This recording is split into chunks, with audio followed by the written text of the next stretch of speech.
Hello, my name is Marcus. I'm the compiler of a collection of therapy quotes entitled 1001 Windmills of the Mind, a collection of quotes taken from what's often called the psychodynamic or the psychoanalytic perspective, which long ago, as I understand it, was referred to by some as philosophical medicine, because this perspective seeks to help one to understand themselves, know themselves, and in particular to give us consciousness when something goes wrong with development, when there's attachment failure with the mother, or something where the child ends up with some kind of insecure attachment style, reactive, disassociative, disorganized, anxious, avoidant, etc. And that means the child has what's called arrested development. It means emotionally, spiritually, psychologically, something got stuck inwardly. Of course, the baby chronologically develops, and even most of their cognitive abilities advance. But it's this third area, this sort of emotional, kind of feelingful area. It can get stuck. That's the theory, that there's this division, I guess. Ideally, the emotional development matures along with the person's chronological maturing and cognitive development. But it can happen that the emotionality can get stuck. I think because of the sensitivity that humans come out of the womb too early. So babies are very vulnerable and extremely vulnerable, highly sensitive, and completely dependent on their mothers. We all know that no baby could make it on their own. So life force is object seeking. The baby's entire life force is searching for the good breast. That's the baby's first stop. Sorry, if you see me distracted sometimes, either somebody's walking by, but in this case, there's a little Tweety, oh, there he goes, there's a little bird that just landed on the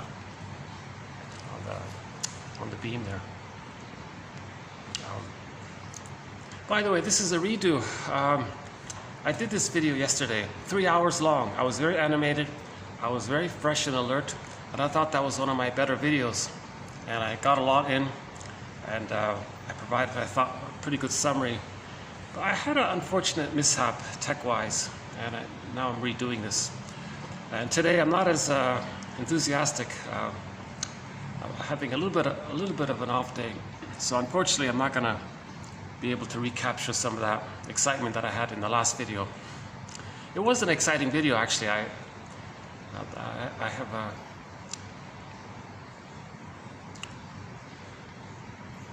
have mixed feelings about its loss, because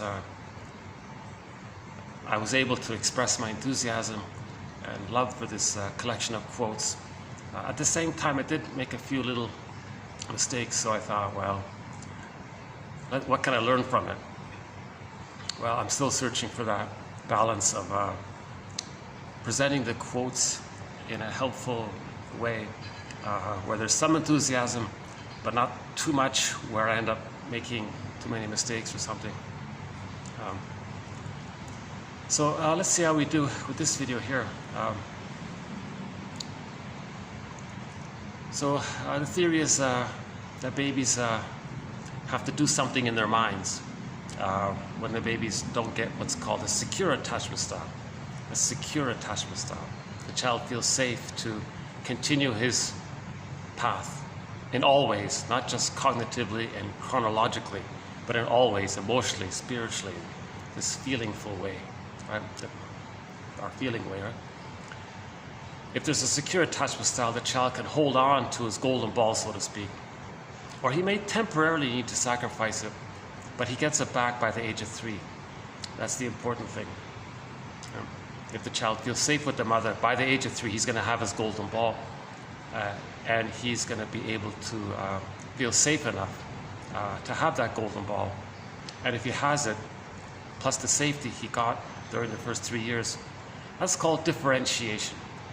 The child is going to have a concept of himself, three-dimensional, that he's a person in his own right. He's got the ontological self, the psychological self, the sort of I, that sense of, he's got that psychic house within, he's got his embodiment more. And he can recognize that the other is the same. that they have an ontological self, a psychological reality, feelings, needs, emotions, history, wishes, dreams, desires, loves, and there's that kind of mutual understanding that we have a lot in common. We're the same. So that's so the appreciation of ourselves and the appreciation of others having their subjectivity. That's leads to a kind of a mutual understanding. I'm okay, you're okay. And when that happens, when we get differentiation and I'm okay, you're okay, that's normal, natural, healthy development. That means neither person is going to project fearful fantasies from the childhood traumatized past onto the other person. You see? Because when someone does that, that distorts the reality of the person in the present. And they're going to coax others to play a role from the past, or they're going to coax others to represent their shamed self, where they shame the other to communicate that the mother shamed them. So these types of things are going to take place. They're going to be, I'm okay, you're okay. They'll have creative interests that are generative, that serve and build, not at anybody's expense. There's no schadenfreude, there's no cynicism, there's a pleasure in knowing our interests and having our feelings and doing something fun and creative for the environment or something.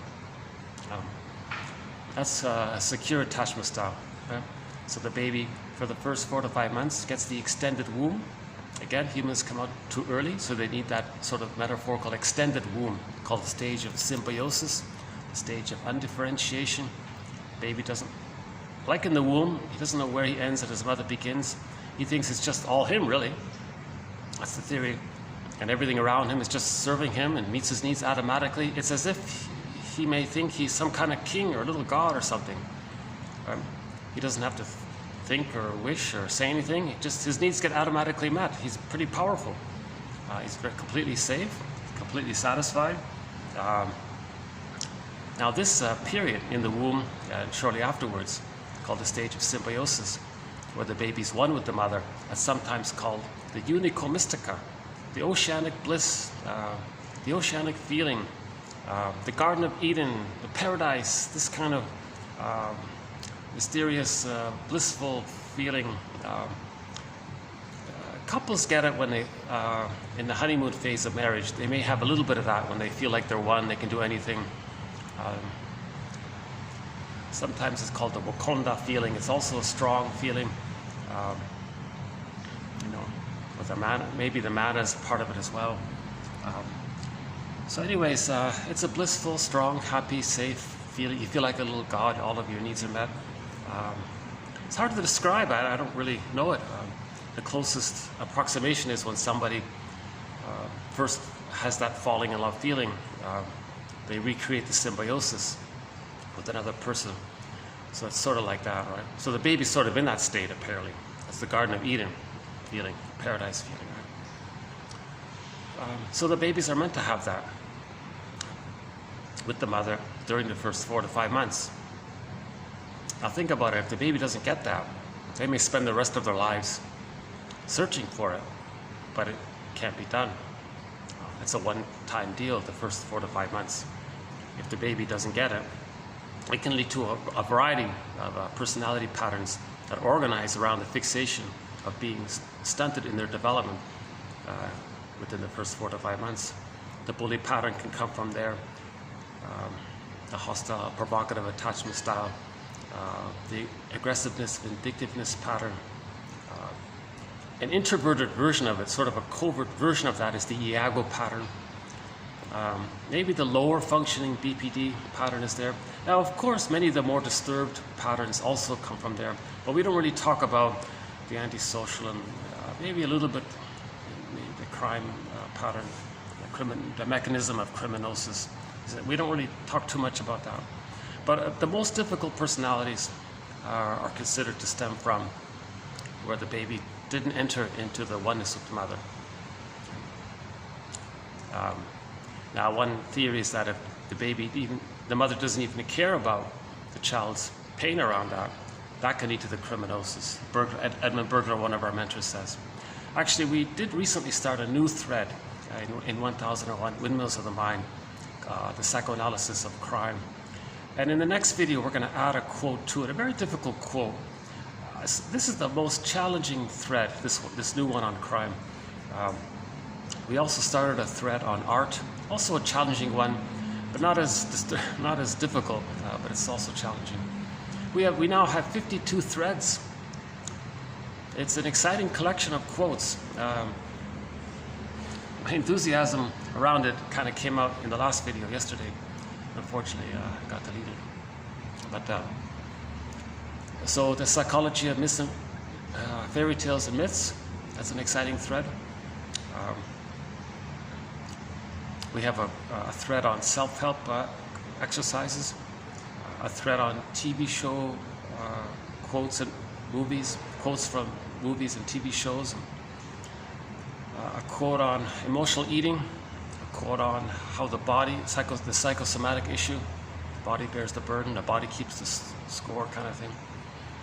Every major defense mechanism or maneuver of the mind, mechanism of the mind that a person adopts to deal with anxiety. Each one is covered separately as a thread. Projection, projective identification, negative magic gesture, reaction formation, identification with the aggressor, the issue of symbiosis, dissociation, and a few others. Each of them are threads in 1001 Windmills of the Mind. Guilt is unconscious guilt, complicated grief, those are threads. Anxiety, shame, those are threads, and so on. We have 52 very interesting threads. So in the next video, we'll add one to our new thread on the crime one from a Hitchcock film. There's a shrink talks about crime. So that's a difficult one, so I'll do it in the next video. Maybe, depending on how I feel, I might do a preview of it in this video.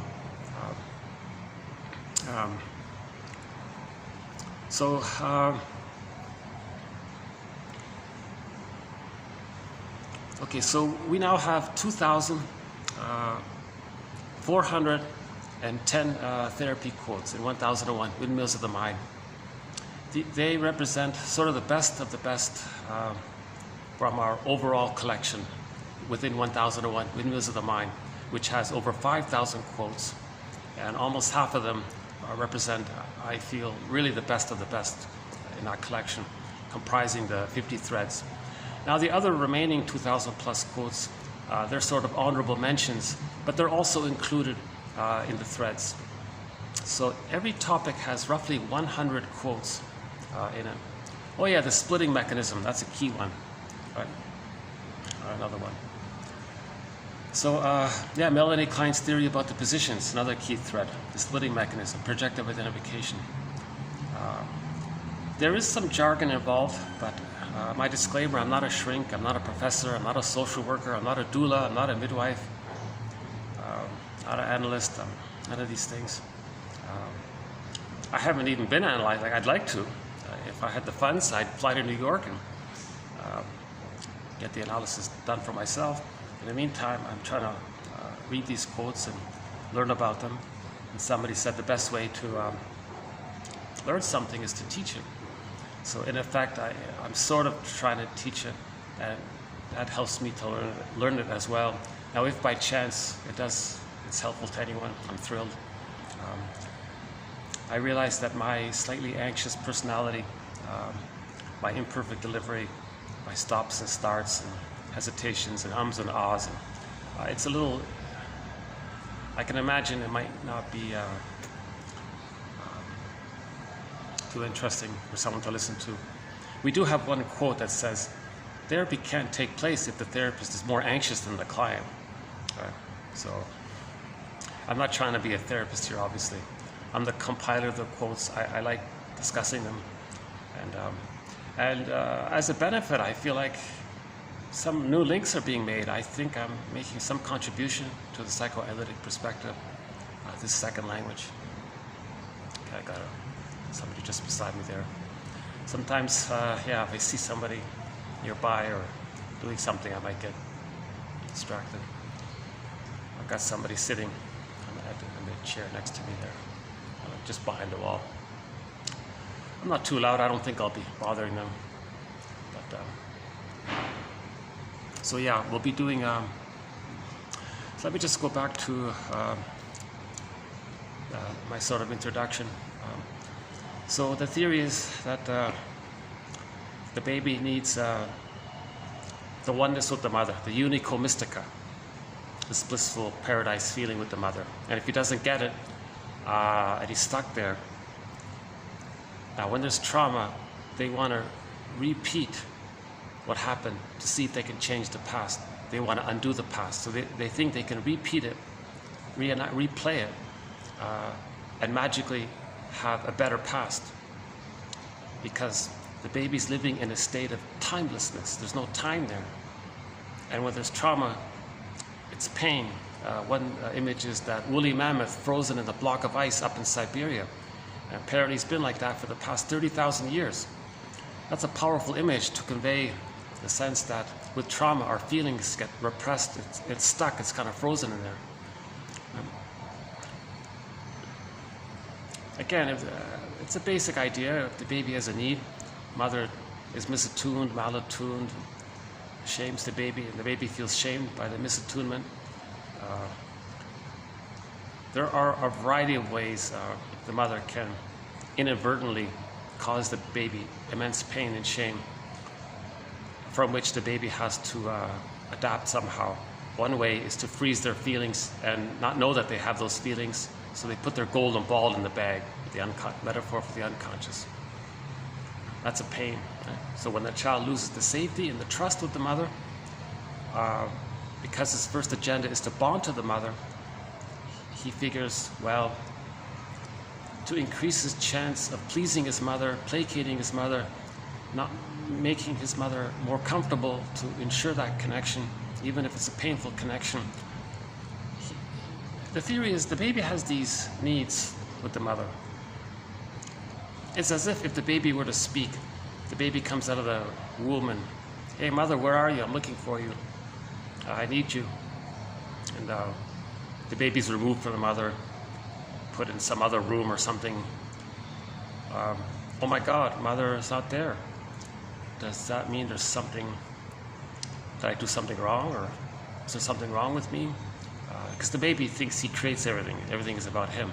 So if he's in pain and the mother's not there, is he flawed? So maybe he thinks he's no good, right from the beginning. Yeah.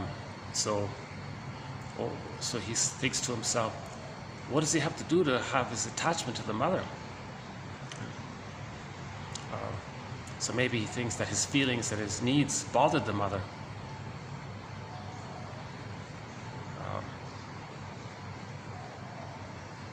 As well, simultaneously, if he doesn't get his needs met, it's too painful to admit that he has that need. So it gets repressed. So his need for the connection to the mother, he still has it, but his feeling around it, that he needs it, gets stuck in there, in the unconscious. Now, finally, the baby's returned to the mother, but the mother's misattuned now to the baby. The theory is if the baby's removed for too long, when the baby's returned, the mother's, all of the hormones that the mother produced at the moment of birth to help the baby latch onto the mother, which also facilitates her to be in sync with the baby and they have that continuity, that gets broken. That's considered a birth trauma. So now the baby's returned to the mother's hormones are dissipating. The mother might say, so at the moment of birth, she had all of this love bonding hormone, the oxytocin and so on, produced. Again, I'm not a doctor. I'm quoting Klaus and Kennel. They have a very good book about the importance of the time sensitivity at birth for the bonding to take place. See, that's a very time-sensitive moment when the baby's born. At that moment, the mother produces all these hormones, the smells, the baby knows that's his mother and can latch and start nursing right away, and the continuity of the bond continues. But if the baby's removed, the mother's hormones start to dissipate.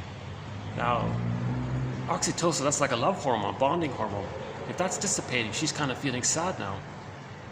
It's like she's lost She was in love, and now she's losing it. It's unrequited love. She's feeling pain around it. So the body's dissipating now, the oxytocin. Now suddenly the baby's returned. There's this upset. The mother in the moment says, "No, get away, because I'm sad now. What is this intrusion? Leave me alone." And the mother says, "Oh my God, what's this rejection? Who is the stranger here? Where's my mother?" So the bond is broken. That's a birth trauma, a form of emotional birth trauma, psychological trauma.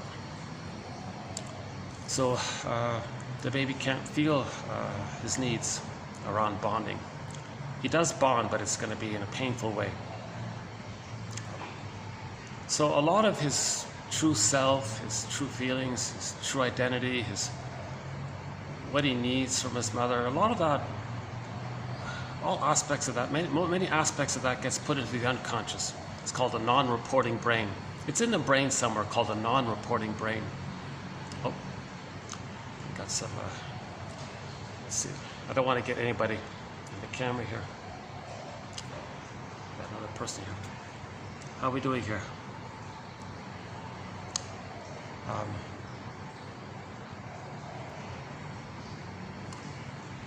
So there's this thing called a non-reporting brain. So the brain sends us information.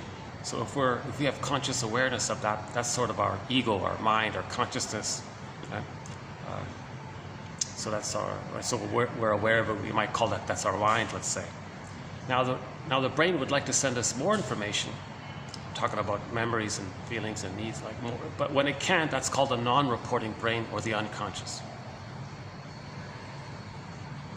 A metaphor for the non-reporting brain or the unconscious, because we're not aware of it, it's like this bag that we drag behind us. We're not really aware of it, like a shadow. We don't see it.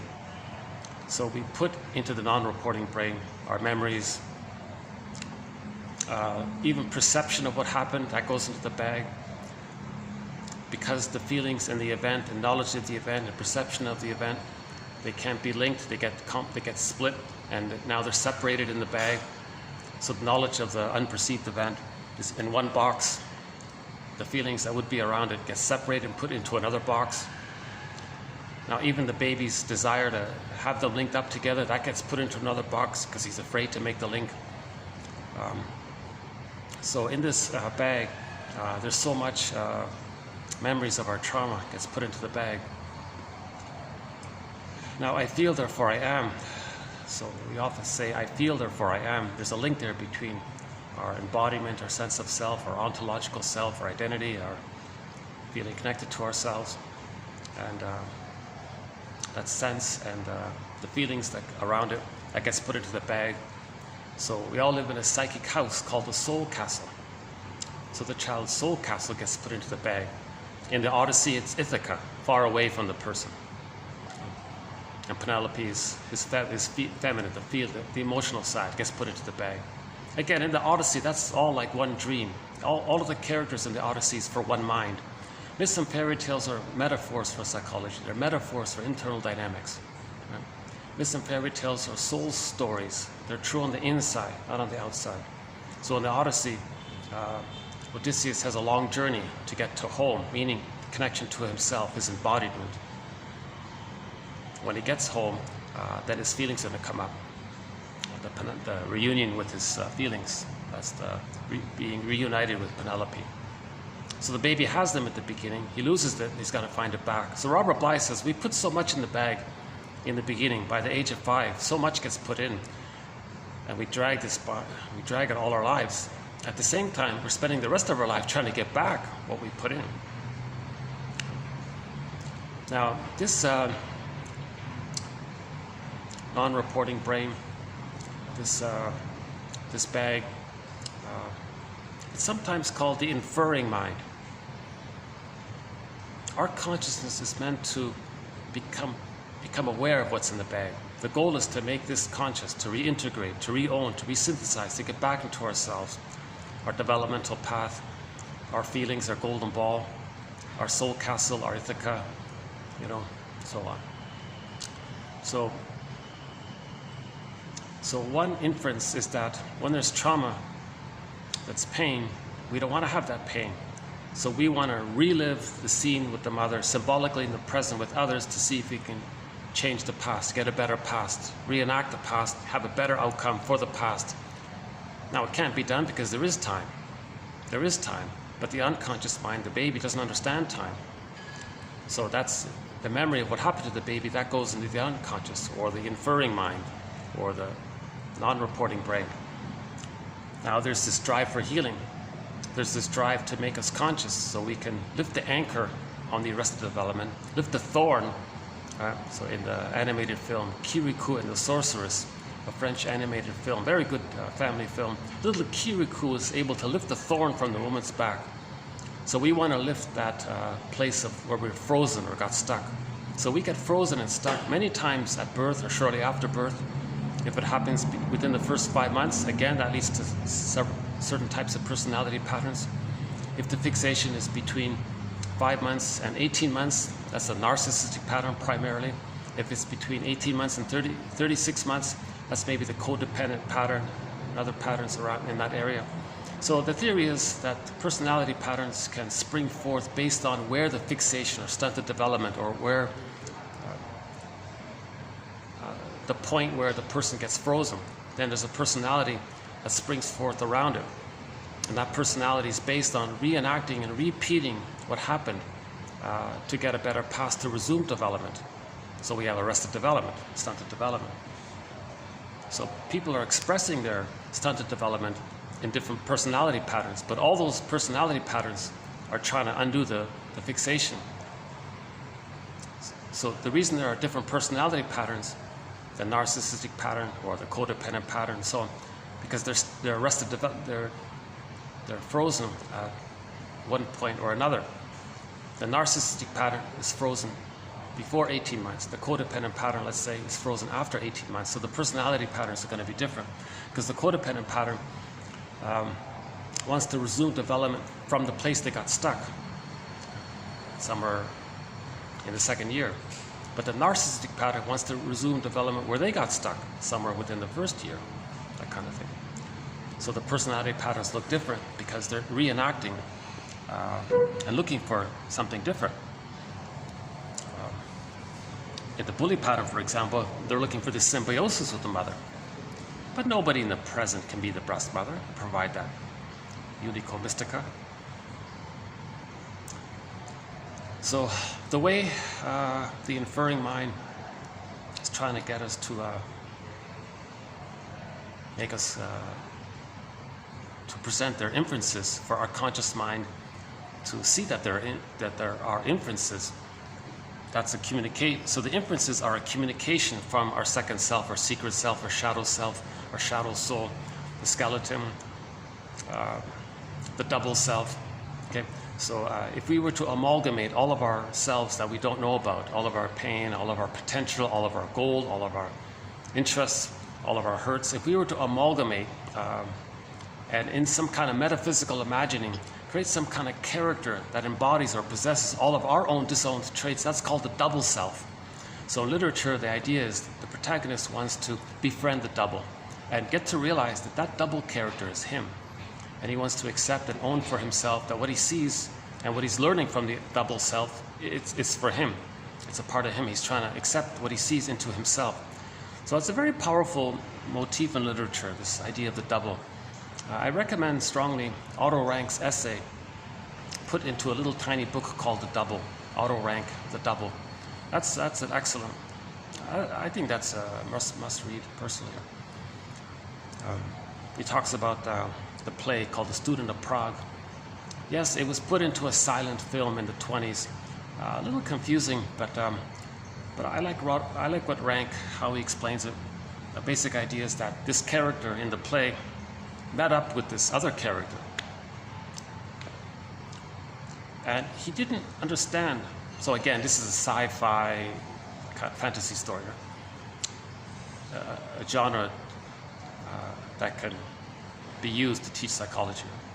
So he met up with this other guy, never realizing that that was him. He didn't make the connection. Now the reader of the play or the viewer of the silent film is observing all this, so they're learning from the mistake of the protagonist.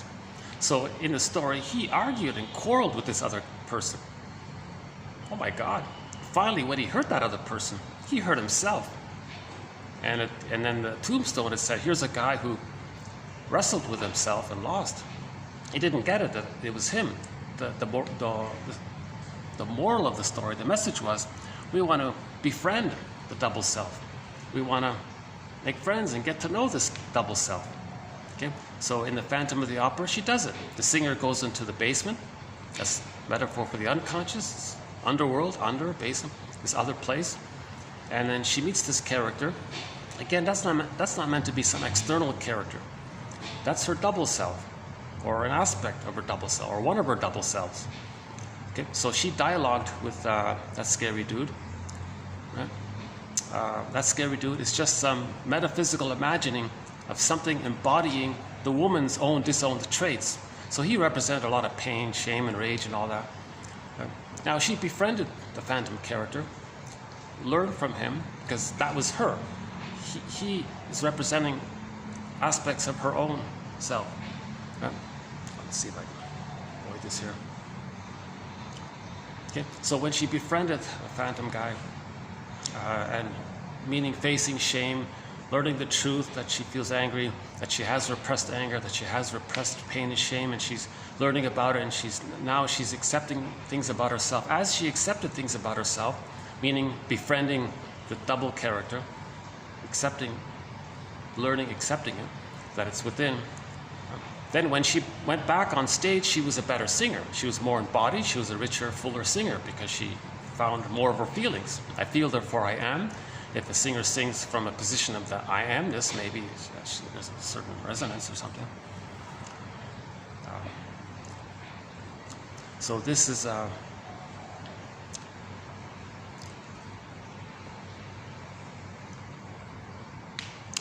Darrow calls that character the skeleton.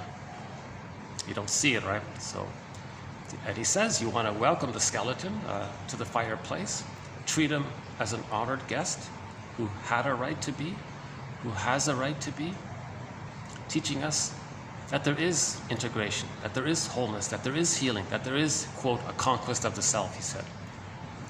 There's a meaning we can win, meaning find ourselves. There's a conquest of the self, it means. So that's a very good story by Darrow called The Skeleton. Not perfect, but it's pretty good. And the alter ego is a little bit of that. If a person sees in a story, if they're the alter ego, that represents traits of themselves. So this character, this double self, the second self, this unconscious self, the secret self, it's the one who walks with me, who's not like me, who is me. Someone's living my life and I know nothing about him. It's that idea. So that's just a device to say that we got to get to know ourselves. We got to be a psychological detective. We got to understand attachment. What attachment style did we get? Did we receive the maternal holding environment from the mother? Did we get that? Were we seen by the mother? Were we heard by the mother? Were we felt by the mother? If the mother, so during the mirroring stage, so first is symbiosis. If the baby gets it, he hatches out. He wants to be seen. It's called the mirroring stage, as I understand it. If the mother sees the baby, because of the fusion, he can then see himself, because there's still one there. He's just beginning to start to differentiate, but it's a process. The hatching out, the second birth is gradual. So the biological birth happens immediately. He enters into the second womb.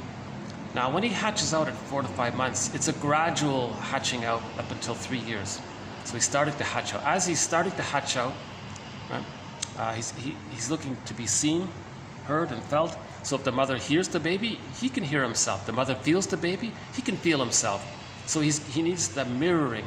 So first he needs the maternal holding environment, the symbiosis continuity there.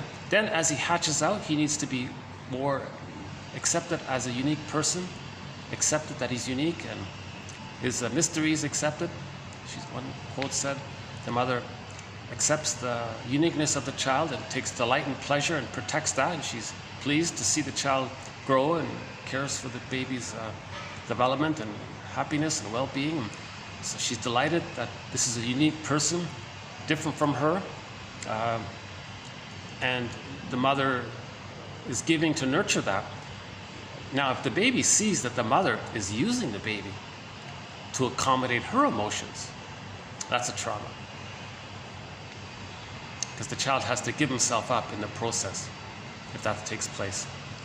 If the baby at any point thinks that the mother's using the baby to comfort her, to be a parent for her, to be a symbiotic object for her, to help her feel less alone or something, or to do something for her, or to contain her anger, or to soothe the mother, or to placate the mother, or to...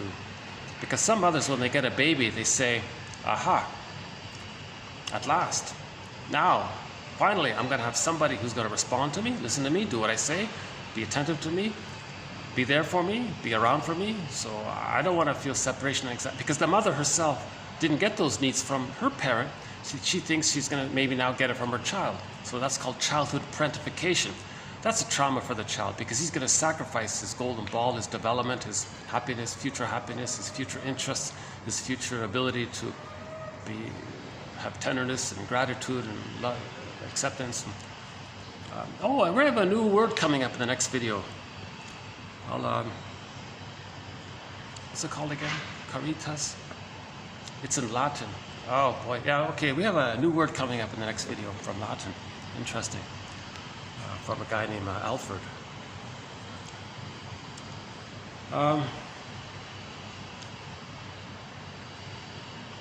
Maybe I could just take a quick little 2-minute stretch here. Hold on.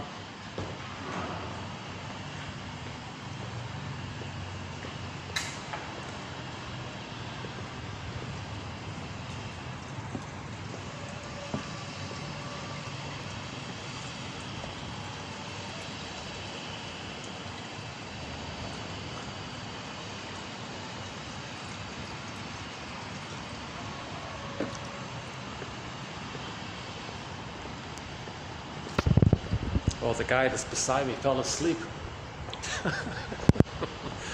Maybe. So there's an idea. If you're looking for something to help you fall asleep, listen to this video. Because I am tired myself, actually. Okay, hold on a second. Okay, we'll bring up the quotes. Yeah, let's get back to quotes here. Hold on a second. This thing logs me out very quickly.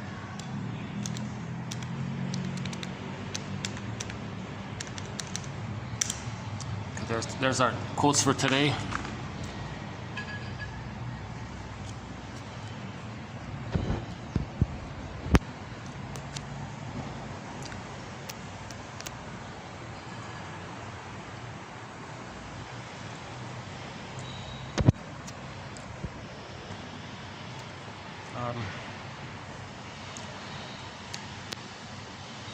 And so on. So the point is, at the point where the child loses his golden ball, okay, and the frog prints, the golden ball was down the well in the unconscious. So finally, when she faced shame, the frog, Robert Bly's interpretation of the frog is that's slimy, wet, icky. Maybe that's the shame. I'm not sure if that's... I have a question mark a little bit, but I get where he's coming from. Anyways, shame, the frog brought up the golden ball. So facing shame, we're getting our feelings back. Shame is the emotion that's most closely linked to our identity. So if we're facing shame, we're in touch with our identity. Today's quote, he asks the question, where am I emotionally with him? And to stay with that, where your feelings are, and stay there, you might get a glimpse of your identity. So that would be like the shame brings up the golden ball kind of thing. And then the woman got angry. So you're facing a lot of your feelings. As we face our feelings, we get our identity back, right? So we recently did the White Bear, King Valamon. She saw the bear on the field playing with the golden wreath. So the bear and the golden wreath. The bear was her embodiment. Mary Woodman says she used the metaphor of this imaginary character Sophia or something. So in the story, it's the polar bear, the white bear. That's a symbol for the person's embodiment. Now, when the princess married the bear had the golden wreath. So in order for her to get her golden ball, the golden wreath, her feelings, aliveness of affect, her vibrancy, her aliveness, feeling joy, and having all of her feelings, okay, she's got to have her embodiment. So they're together. The embodiment is the connection to ourself, our psychic house, and then we get the feelings. So Ithaca, Penelope, white polar bear, golden wreath. This is a very common motif in myths and fairy tales.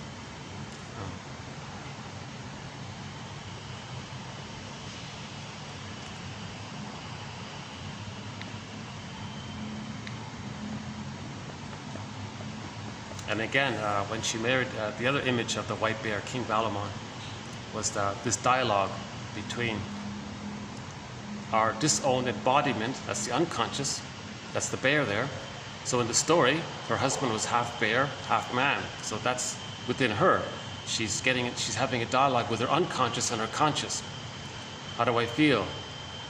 The feeling is in the unconscious. Becoming conscious of it, that's the man part, the person part. So there's this back and forth quality. So all of the characters in the White Bear, King Valamon, every character is for one mind. It's not an external story with separate characters. It's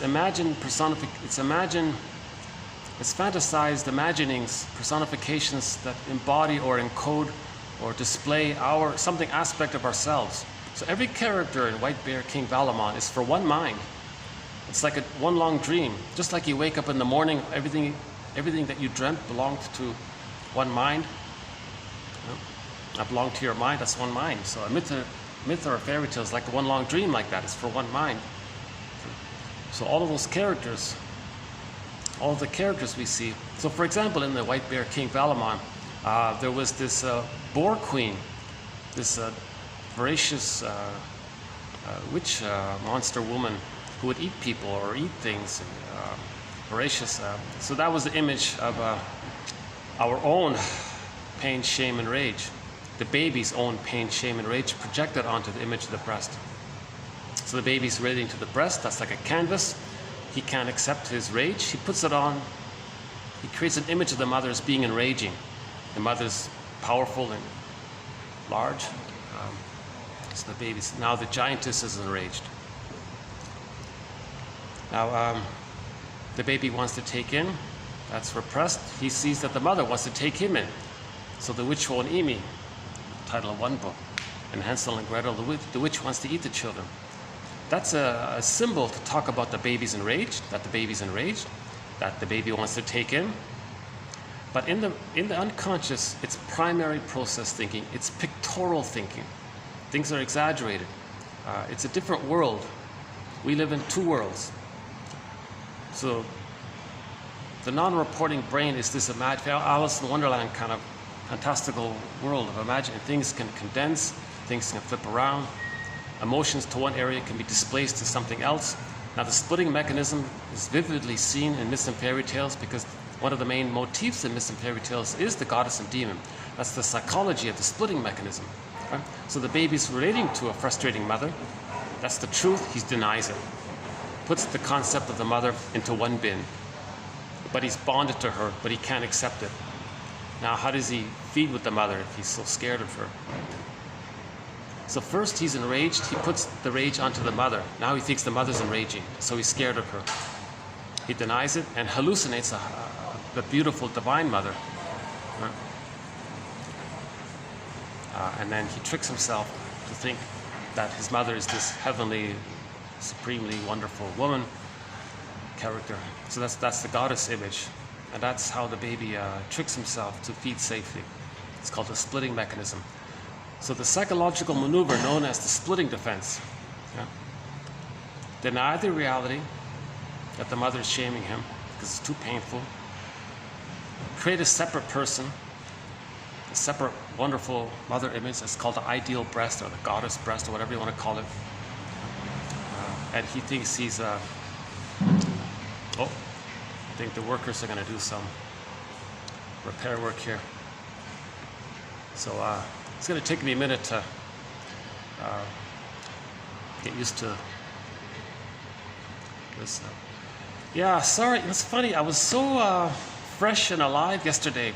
I was very energized, and I was more vibrant yesterday. That's funny, eh? Today I had a sort of a little short on Z's last night, so I'm kind of sort of in a little bit of a tired state. So I'm going to be more easily distracted.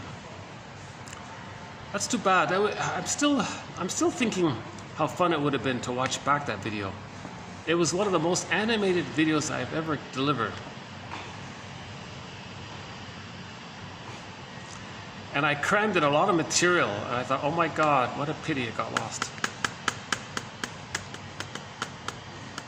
I don't know if I accidentally deleted it or if something happened in my computer. I don't know what happened.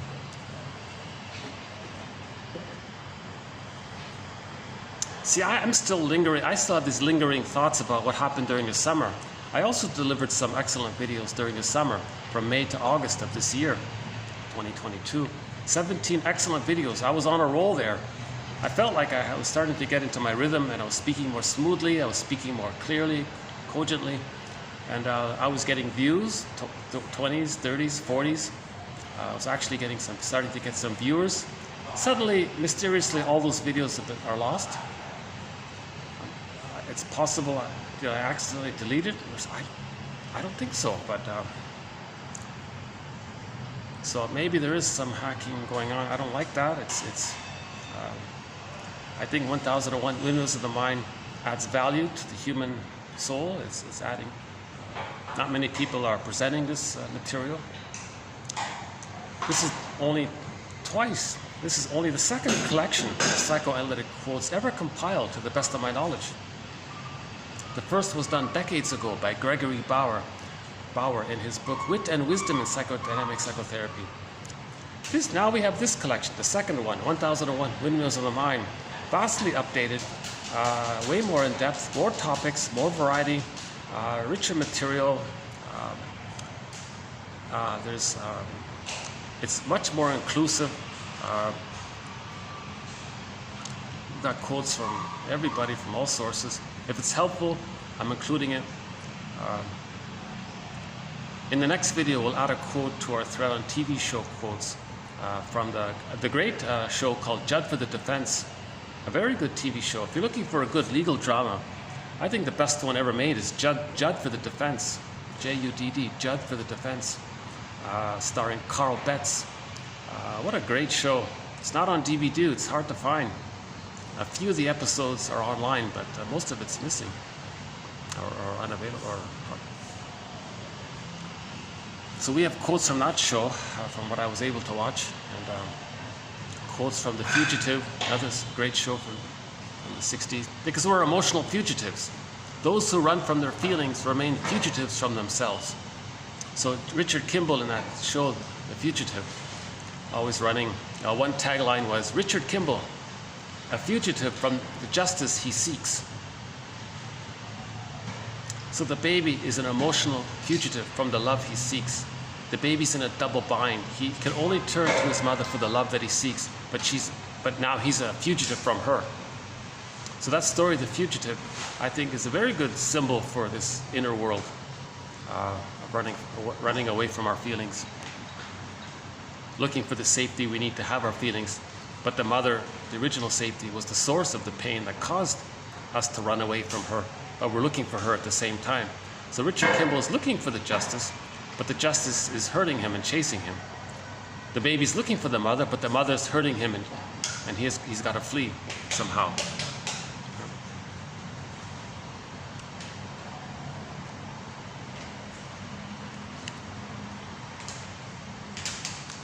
Looks like they're going to be there for a while. I could go indoors or just keep going here.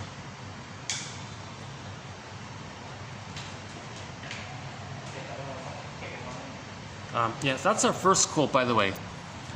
Those who run from their feelings remain fugitives from themselves.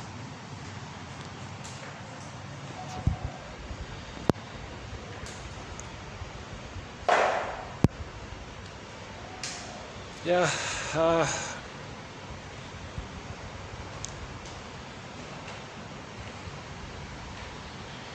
Maybe what I can do is run through these quotes and come back to where I was going with that.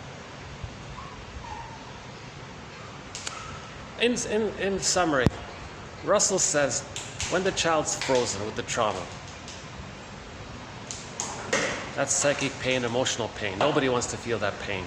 There's this drive to heal. There's this impulse to heal. So the thought is, if they can recreate the scene with the mother, even though it's in fantasy with others in the present, to the place before they got traumatized, past to that point where they got the memory of when they got traumatized, replay that scene, and then in the reenactment of it with another person, symbolically representing the mother or something, they got the happy outcome that they needed for the past. It's a secondary delusion. Nobody in the present is the breast mother. But the unconscious mind doesn't understand that. They don't understand time. They're just in this now constantly. They don't get past, present, future.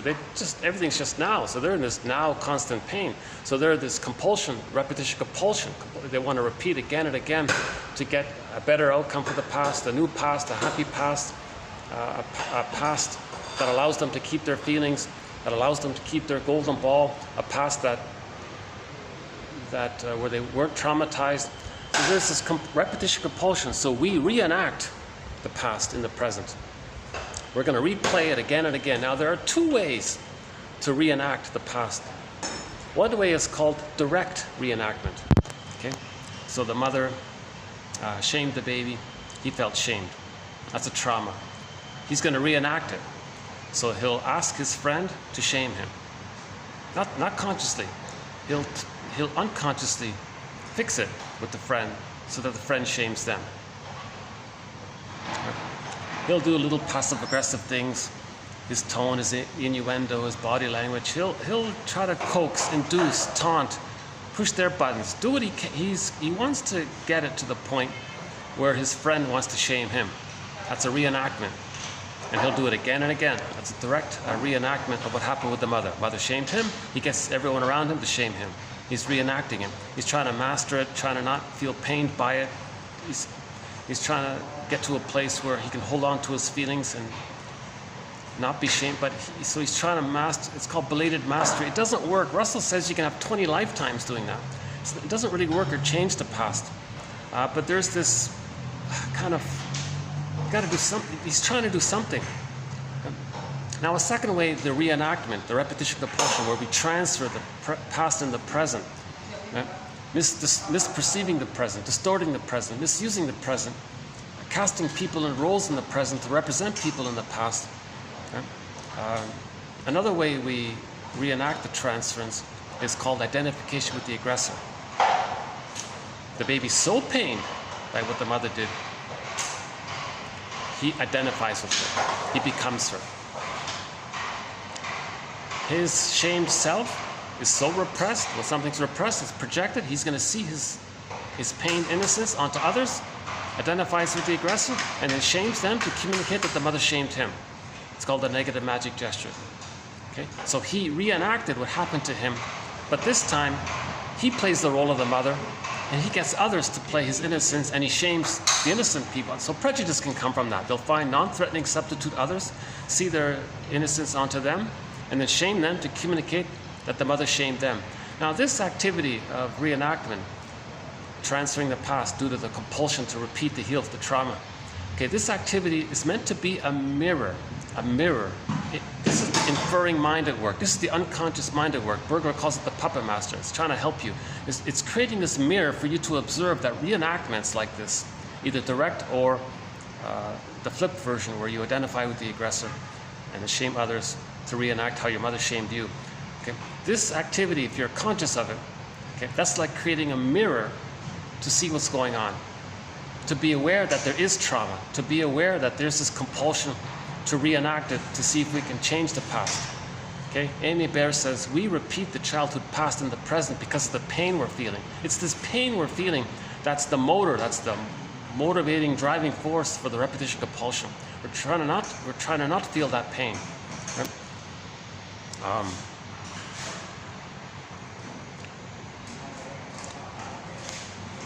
One of the benefits of me being kind of left on my own uninterrupted is I sometimes go on a bit of a rant, and I notice once in a while I can get something out in a helpful way.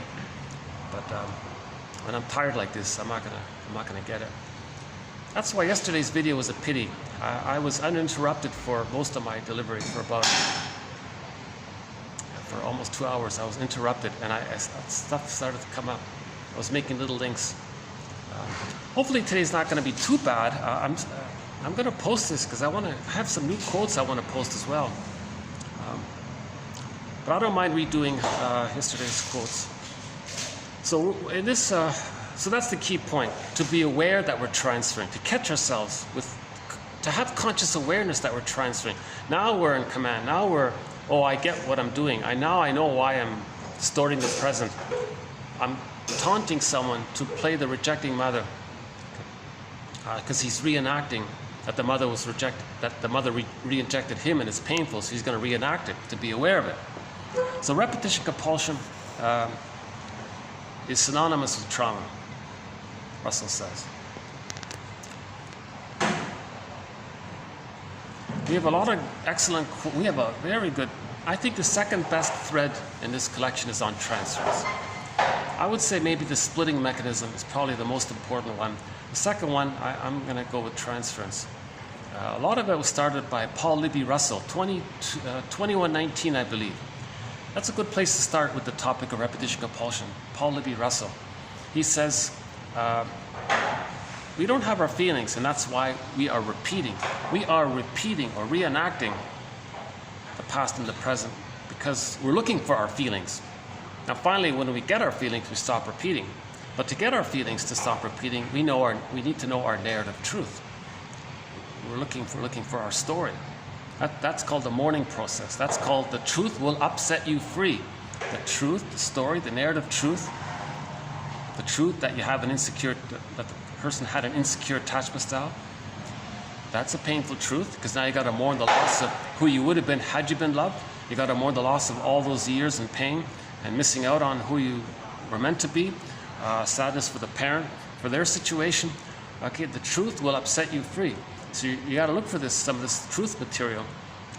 Now it's this process, it's called the working through process or the mourning process. Now you're getting somewhere. As you forgive. So there's a book title called Forgive Your Parents, Heal Yourself. So part of this, you got to understand the parents' situation. They were stuck in their dilemma. If you look up the singer Bruce Springsteen, his song Independence Day, when he sang it in Toronto, okay, on YouTube, listen to the introduction to that song, what he says about the ambivalence of the parents. So when he originally wrote that song as a youth, he was just talking about the rebellious teenager being independent from his abusive family. But he updated that meaning of it to talk about emotional liberation, emotional independence from the parents. When he saw the two sides of the parents, he understood their situation. He had he honored their situation, that they did the best they could, that they didn't know it all, they couldn't do it all, they did what they could, they would have if they could have. See, you're trying to see the two sides, that there were some blessings, Springsteen said, but there was the curse as well. And you're trying to see the two sides of it, and you want to be able to hold that somehow. Now you're seeing the full dimensionality of the person. That moves towards differentiation. So when we resolve splitting by seeing the two sides, we differentiate. See, the baby creates splitting in the beginning, goddess and demon.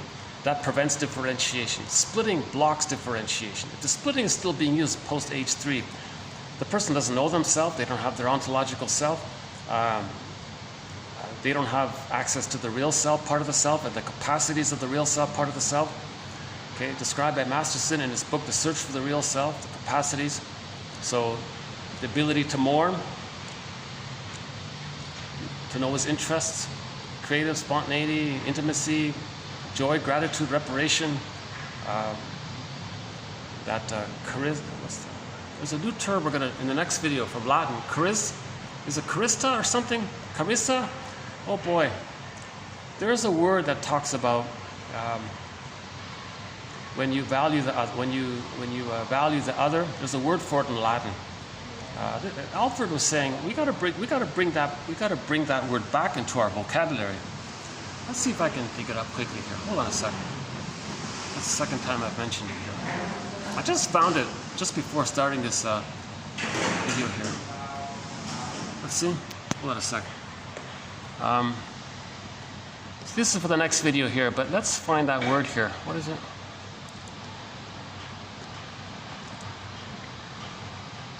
Do we have it or not? Okay, hold on a second.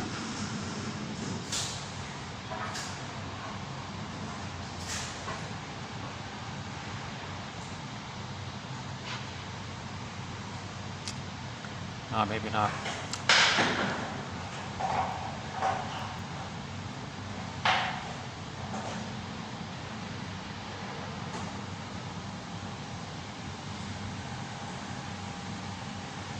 Okay, it'll be in the next video. I thought I had it here.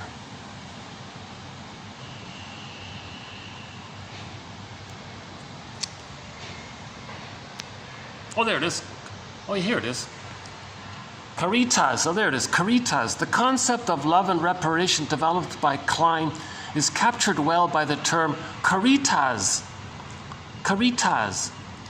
Defined as affection, love, or esteem, the term connotes the value of the object loved rather than the intensity of desire.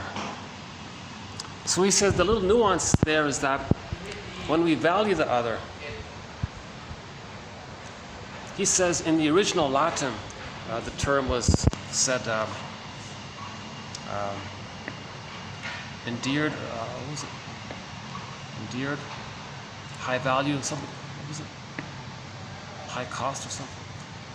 Actually, he quoted a Latin dictionary. The emphasis of that word was that the other person, you cherish them, you value them, there's an honoring there. So we want to get to that place for our parents, so-called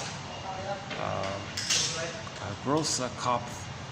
In today's video, he calls it, that's his understanding of the term honor your parents.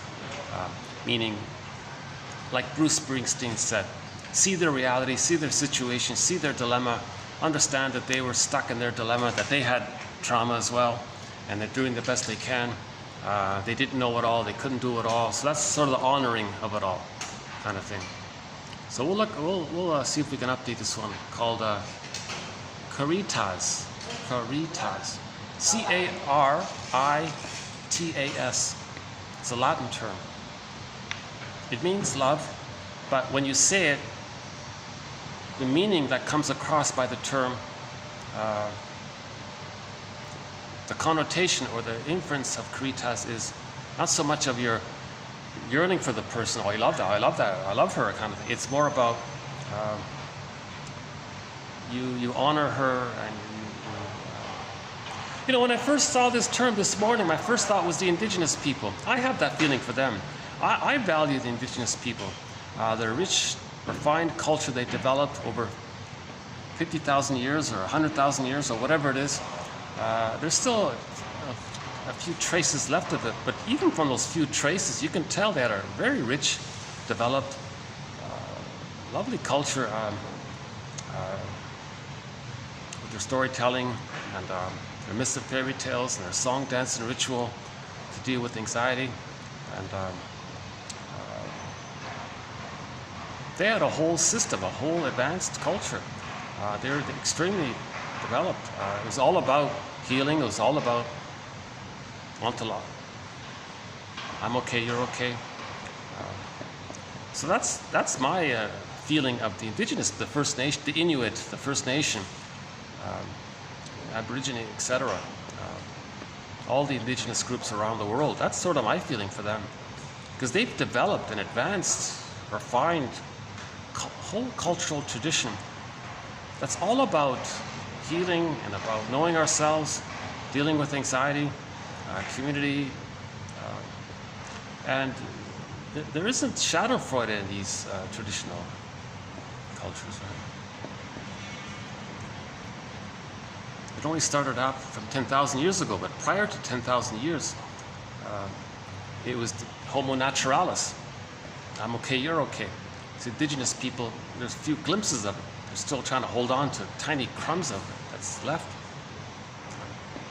So I have a real sense of caritas for the indigenous people, even if they're wounded and they didn't learn their culture themselves. But I'm reminded of where they came from. And so anyways, we'll talk about caritas as I learn more about it. I think I'm interested in it, yeah. It's a little different from agape, he said. It's a little different from eros, he said. A little different from philia, he said. Maybe he doesn't mention it, but maybe it's a little bit similar to Ubuntu. We see the other's full humanity by recognizing our humanity. We see each other's humanness in each other's we see each other's humanity in each other's humanness. I feel like maybe Ubuntu is similar to caritas. But Robert A. Johnson makes a point about this. If love is so important, why do we have so few words for it? In some traditional cultures, they've got dozens of terms for the word love. I think we should bring back Ubuntu and caritas. Another suggestion from 1001 Windmills of the Vine. So we've presented several suggestions so far. Let's add a new one here. Bring back caritas and Ubuntu. So we'll update that. The word of the year. Yeah, so this, we talked about gaslighting. The word of the year for the year 2022 from the Merriam-Webster Dictionary Company. The word of the year, gaslighting. The mother gaslights the baby. The mother gaslights the baby. Big time. So it's as if the baby says to the mother, hey mother, I've got this need. And she's uncomfortable with it. What? Your reaction of discomfort means you can't meet it? So that means I shouldn't have it? It means I don't have it, so the baby has to sacrifice. Oh, I don't have it. He squelches it, goes into the unconscious. Now the baby's angry by losing his needs. Hey, mother, I'm kind of angry by not getting my needs met. And the mother doesn't respond, or she's unimpressed. What? Your response makes me feel like I'm not angry? I shouldn't be angry?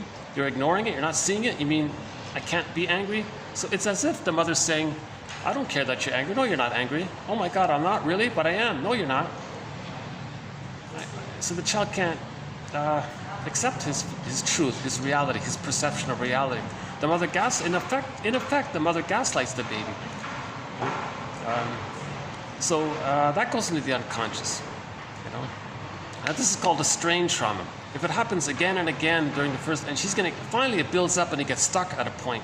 Where he gets stuck at that point, that's his personality pattern that springs forth based on where he got stuck between birth and 3. You know? So.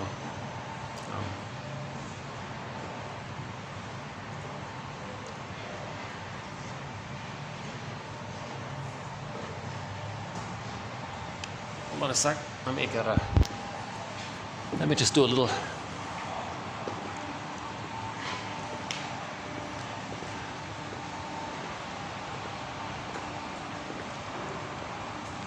Yeah, why don't we just take a little further stretch here?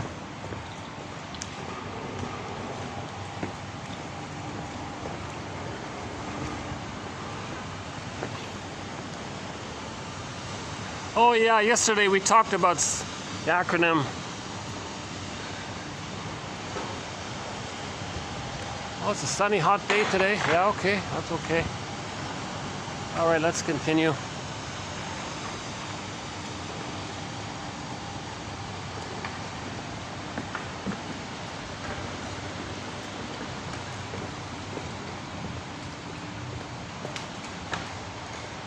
Let's see, is that guy still speaking?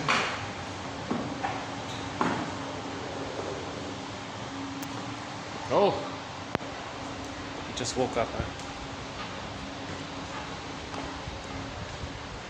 So yeah, if you need something to help you fall asleep, put my video on.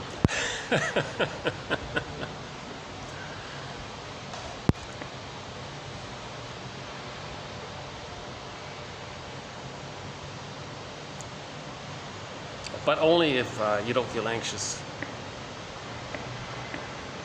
Now let me think about that. Maybe not. If something makes you feel anxious and it tires you, you don't want to get tired by that. Yeah, let me think about that. So let's start with today's quotes here. So we're gonna redo 3 quotes here. TQ 2408, 9, and 10. 2408 comes from a self-help book. So one of our threads is quotes from in the area of the self-help. They're kind of easier to present. It gives me a bit of a break from talking about the analytic theory, the endopsychic structure, the relational units, the splitting and the projection, and projective identification. Projective identification, a key concept. The baby's one with the mother in the beginning. So when the baby feels something, the mother feels it. Now the mother gets the message, she responds, the cycle completes. The baby's brain is malleable during that time, so the baby lays down circuitry within him based on an interaction with the mother. Okay, so the baby's brain is, 400 grams when he's born, but it's expanding to 1,000 grams in the first year. As it's expanding, it's going to lay down neural networking based on the interaction with the mother. So if the mother soothes the baby, he now has that wiring within him to soothe himself. Okay? So that's projective identification. Now, if this doesn't take place, if the mother doesn't soothe the baby or gaslights the baby, okay, that's a trauma. That's a relational trauma. When there's trauma, there's repetition compulsion. Okay? So they're going to look for the good breast, the soothing breast, in the future, but it can't be done. So how are they going to reenact that? How do you reenact that missed projective identification? How is he going to reenact that? Okay, so later on, he's going to coax others, taunt others to feel what he can't feel. Because the template, the prototype, was the baby was feeling something. The mother could feel it, and the mother could respond, and the cycle complete. He got the wiring down. That didn't take place. That's a trauma. He's going to reenact that. So how is he going to reenact that? He's going to get the other to feel what he's not feeling. So he'll coax, taunt, push their buttons, try to induce them to feel what he's not feeling. But that's the limit of it.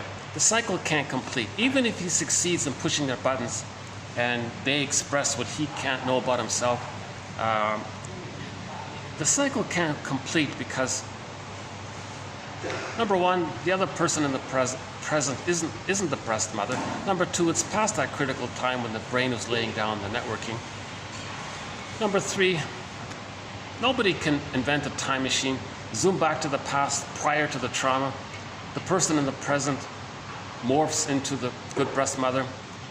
The projector morphs back to the baby in their arms. Okay, the person in the present now as the good breast provides the soothing because he could feel it and he could respond and deal with it. The person now back then as a baby is getting the wiring. Oh, that's great, cycle complete, what a relief. Hops back in the time machine, he comes back to himself and the person comes back to the person in the present. None of this is going to happen, there are no time machines. So it's not going to work. But the person is going to reenact it again and again. So when there's trauma, there's repetition compulsion. The trauma takes place during the time of timelessness. The pain is the end, the driver. The pain is pushing it. There's the compulsion of it. So he's going to reenact it to see if he can get a better past with somebody else in the present. But nobody in the present is the breast mother. It's ridiculous. But he's going to taunt others. That's a mirror to know that when he was a baby, the mother didn't respond, that the mother gaslit them. So if somebody's coaxing others, taunting others, inducing others, trying to, and they get shot, now they get a lot of benefits by this. First, they get schadenfreude, because if they get someone else to express their shame or anger or anxiety or helplessness or hopelessness or whatever, then they don't feel it within. So they get some relief that way. There's the schadenfreude. Plus, all babies think they're little gods. Now him actively getting the other one to express his own disowned shame. He feels important by the process of being active in doing it. So he's getting the benefits of maintaining his infantile megalomania by that. So he's getting a lot of secondary gain by doing this. So you may just do it for the secondary gain for it. That's called schadenfreude. He gets his kicks out of taunting others to express what he can't feel. Huh? So because of the secondary gain, he may not be interested to see that his behavior is a mirror to know that his mother didn't soothe him, that the mother gaslit him and he was frozen. And that's why he's repeating and reenacting it to, in a secondary illusion, get a better past for the past, better outcome for the past. So that's another area of repetition compulsion.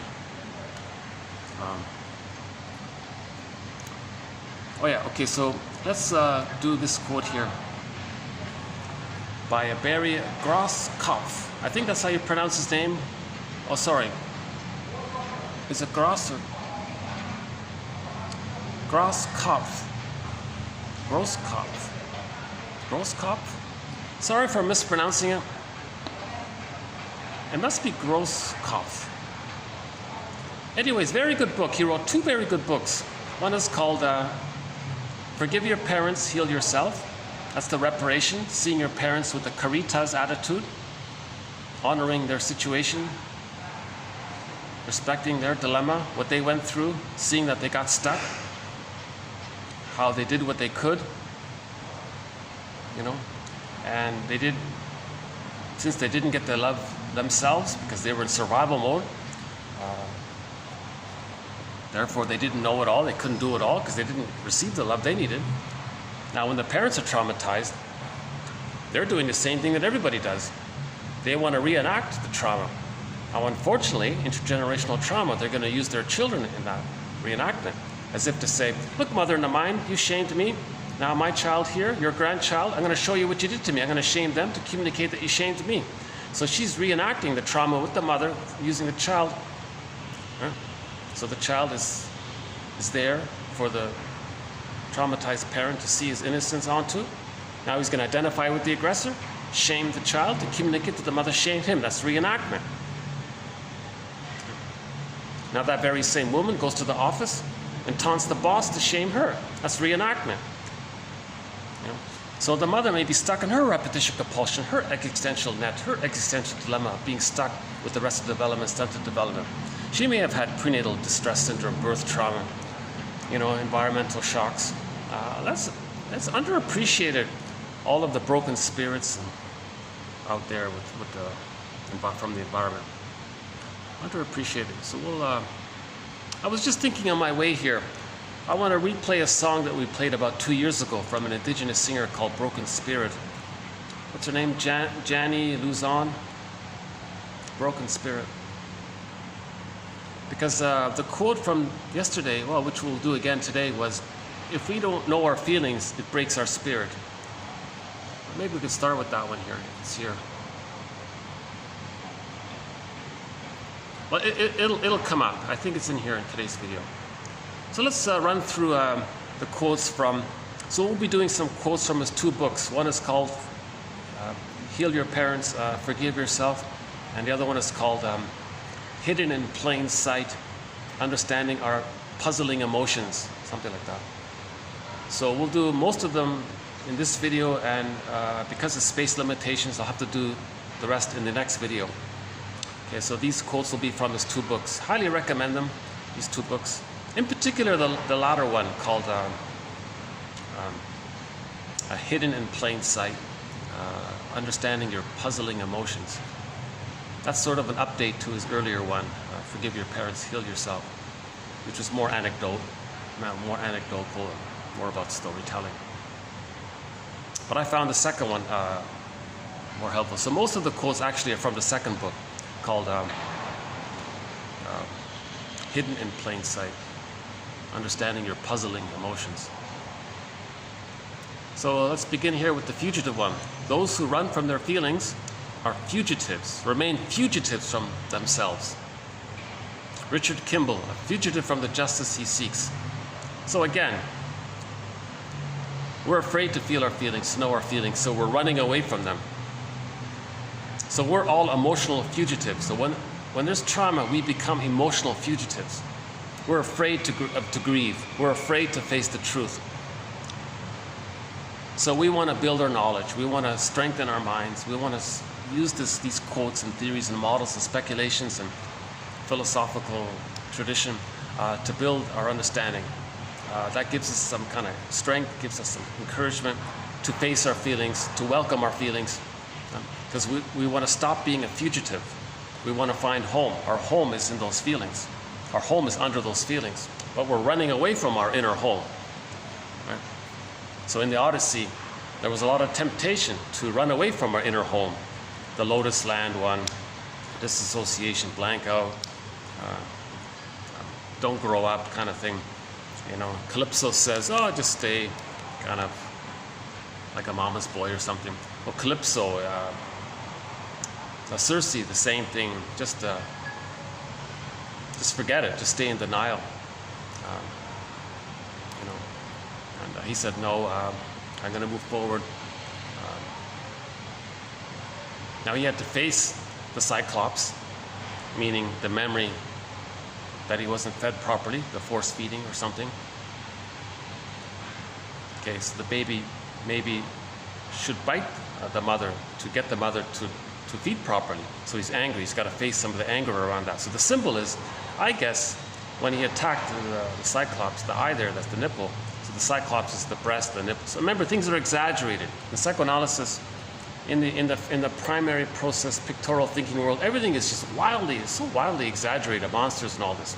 So the breast becomes this monster, the Cyclops. Narrow-minded. It's the mother said, no, feed now. Narrow-minded. It's one direct. Didn't consider the baby's feelings, so the breast had this stubborn, narrow mind. No, feed now. The schedule says feed now. Baby's angry. No, I don't want to feed now. So in the story, he attacked the nipple, the eye, right? It's imagining. It's the condensation, the breast, the mother has an eye. I'm not sure how to it's hard to offer. So it's just a tentative working hypothesis to lay the groundwork for maybe an update. So I'll update that one with the Cyclops. Is it the breast that the baby has to escape from? So in the Odyssey, he escaped from the breast, right? Finally, because he was pained by the breast.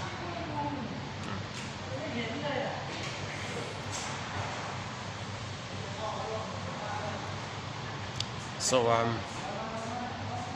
but there was this innate drive for healing. He got the message from Athena through the Hermes there, got to keep going. So he faced the shame. He faced the shame. The emotion of shame is this burning, biting feeling. In myths and fairy tales, that's the hell scene or the inferno, the burning, biting feeling. So he went into the underworld to face shame. That's a metaphor for facing how we were shamed by the mother.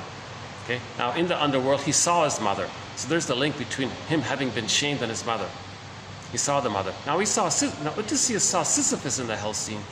When he looked into Sisyphus' face, he saw that it was his face. That's the recognition of trauma that we're repeating and reenacting. That's the awareness that we are repeating it if we see how we're like Sisyphus. So psychoanalysis is about healing the Sisyphus within us. The Sisyphus dynamic within us, healing that, to be carrying, okay? Resolve splitting, mourning, differentiation, grief work, the truth will set you free, forgiving the parents, forgive your parents, heal yourself, all this. Caritas, get to a place of caritas for yourself and others. Okay, so fugitives. Emotional fugitives. So we want to stop being an emotional fugitive. So Kimball running around like that. I remember one narration was that his only safety was the road. For Richard Kimball, the road is his home. His only hope. The road is his hope. Because he's just going to repeat. He's going to try again and again. So there's this hope. It's a relentless hope. But we don't want it to be a relentless hope. We want it to be a hope where the repetition compulsion is a message from the inferring mind to get us to see that there's trauma. Okay, so we're trying to heal. So we're making the amnesic memory into conscious memory. We want to convert amnesic memory or unconscious memory into conscious memory.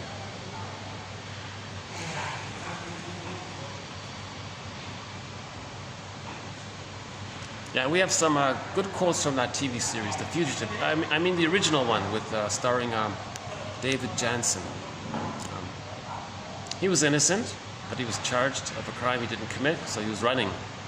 A fugitive from the justice he seeks. That's a great symbol, that the baby is an emotional fugitive from the love he seeks.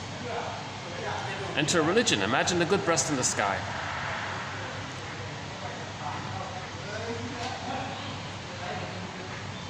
Okay, next one here from the book called Hidden in Plain Sight, Understanding Your Puzzling Emotions by Barry Groskopf.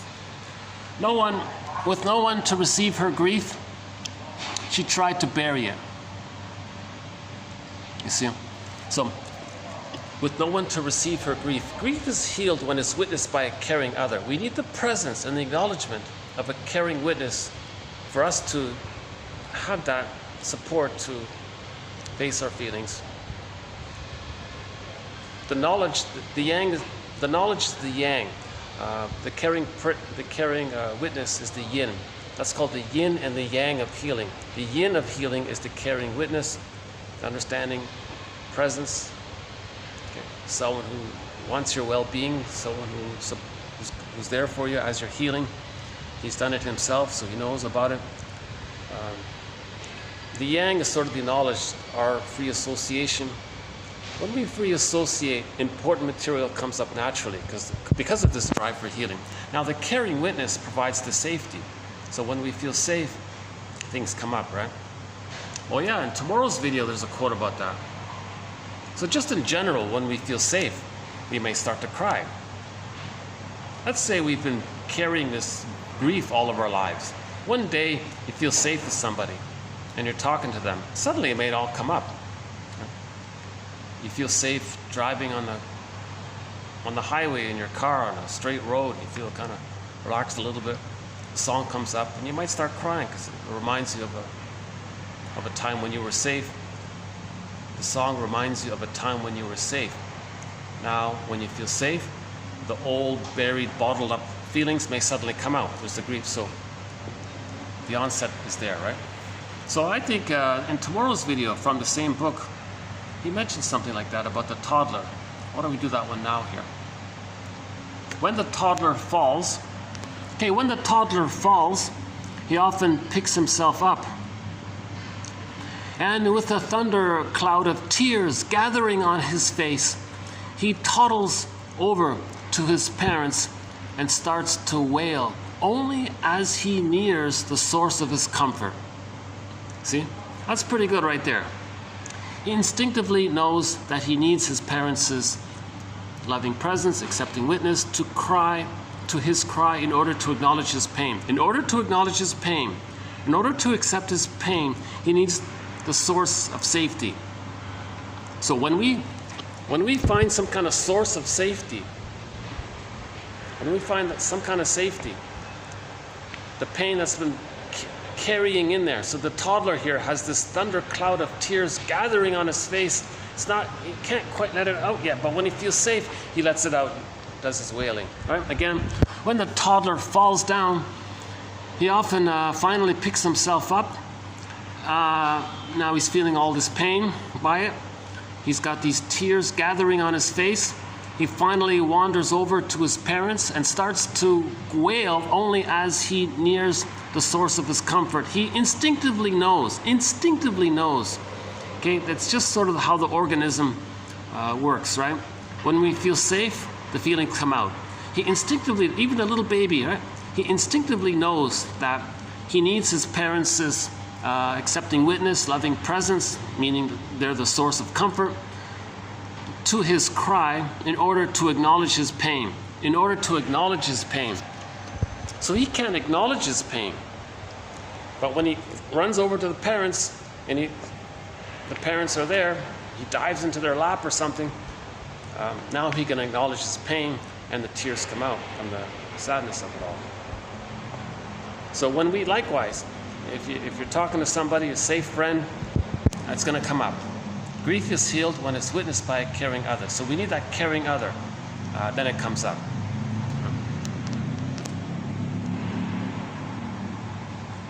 Okay, we'll come back to tomorrow's video. So let's go back to today's one here. Okay, next one here. With no one to receive her grief, she tried to bury it. Right? So that's what we do. We need the safety. If we don't have the safety, we're going to bury our grief. But in the process, we blunt our own spirits when we bury our feelings. In trying to forget her grief, she was unable to make sense of her feelings. Instead, she tried to move faster than her grief, so it would not catch up with her. Okay. Because if she ever slows down, she might feel safe and the feelings comes up, but she can't find the carrying witness, so she runs faster and faster. So she's trying to move faster than her grief is trying to come up. So she distracts herself by manic activity. And we have a quote actually from another TV show called Route 66. There's one episode, I forgot what it was entitled, but the woman experienced the loss of a parent. She was grieving. She hopped on a motorbike or a sports car. I forgot what it was. I think it was a motorbike. Yeah. And she was just buzzing around on her motorbike. Finally, she said to somebody, I'm running away. And her friend said, it's going to cost you to do this. And she said, oh yeah, it costs a lot. How much does it cost? It costs a lot. That's why I can't afford it. I can't keep doing this. You're paying a high price. We pay a high price to deny our feelings, to deny our broken spirits. We need the safety to talk about it. We pay a huge price. It's called the unlived life. It's called the provisional life.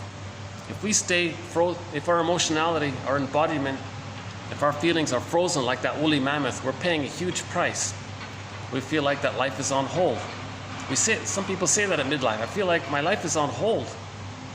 Yeah, his emotional life is on hold, like the woolly mammoth. It's called the unlived life, the provisional life. Life is not a dress rehearsal, so when does life begin? Kind of thing. So it's a huge cost. So in that show, Route 66, she said, I'm paying a huge cost. And it was a line she actually said that I'm getting on a motorbike to go fast. I don't want it to catch up with me. I don't want my grief to catch up with me. So I'm going faster and faster. I'm trying to be lighter and speedier. So my grief is catching up with me. You see, if she pauses and just gets a cabin in the woods or something and feels safe and supported by nature or talking to a friend or something, it's going to come up. But that's what we do in the beginning when there's loss. We're overwhelmed, so we flight or we deny it.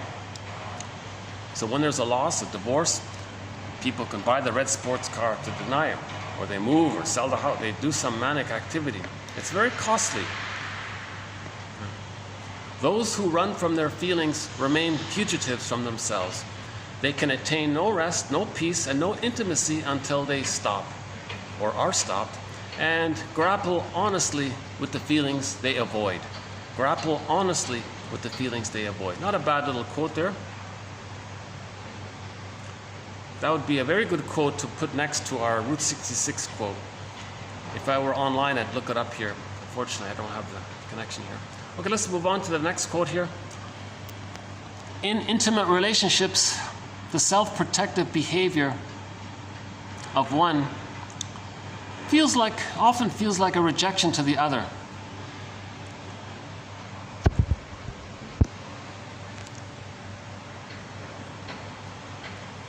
So if a person is triggered, they're going to engage in some kind of reflective, defensive, self-protective behavior when they're triggered. Now the partner might feel rejected by that. Now the first person was just triggered. They're going to flee or blame you or accuse you. They're going to do some reflexive thing when they're triggered. The other person feels rejected. Now the first person may come back and apologize. So we can use Susan Campbell's rendition of how to make an I statement. She calls it a unilateral repair statement. I think it's pretty good. It's in her book called, another self-help book called From Triggered to Tranquility by Susan Campbell. I think it's her most recent book. She wrote it when she was in her 80s. So it's like, that's her lifelong gift. That's a pretty good one. So I've sort of abbreviated with the acronym of C and then the if. So the of C. So just think of Marilyn Monroe in the movie Some Like It Hot. They sang that song, by the sea, oh how happy we will be. So let's just borrow that, of sea, not by the sea. So of sea, of the sea. So of sea, and then the if. So we've got the C part here on this sign here. So let's borrow this sign here. So just take the SEA that we see here, the C, and use that as our acronym. Are we getting it there? Oh, it's so... I'm not sure if we... Oh, there it is, SEA. Yeah. So just put OF in front of the SEA. So OF, SEA, there's the SEA, right? And then put if after it. Think of that as the acronym. Okay? OF, SEA. So the O stands for observation. Okay? That's the trigger. You describe the trigger as an observation. Usually it's some kind of trifle. That's the trigger, that's the O. Now when you're triggered, you talk about the F, the old feeling from childhood that has come up. That's the F part. The S, the story you're telling yourself. The E, the emotions that you are experiencing now from childhood because of some unmet needs. So you name the needs that were unmet and the emotions that came around it. So the F and the N, the feelings and the needs are linked, or the emotions and the needs are linked. Now the A is, you talk about that reflexive, self-protective, reactive thing you did. Okay, you called them something, or you withdrew or something. So that's the A, the apology. And then the if part, you say, well, if we could do it over, I would tell you from the outset that my fear came up when I was triggered. And she might have a request around it. Now, finally, as a concluding thought, she might say, you know, I'm not the best, when I'm triggered, I'm not the best version of myself. So I won't redo the whole how to make an I statement.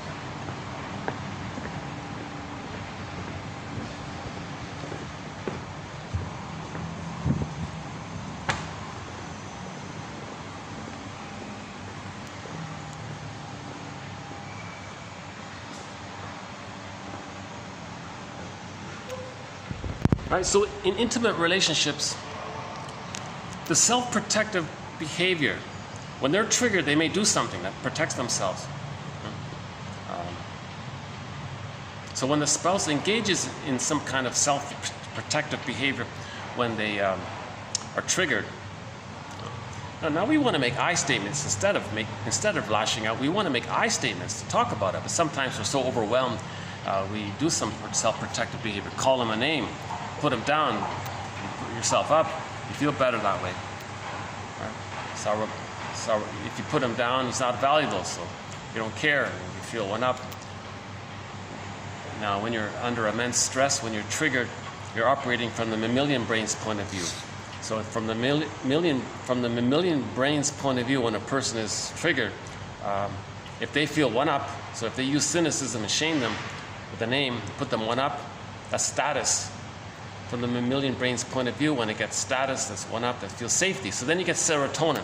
So the person wants to get serotonin to deal with the stress of being triggered.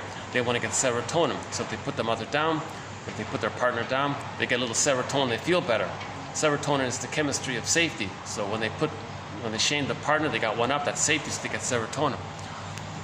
Now the partner feels triggered by that behavior.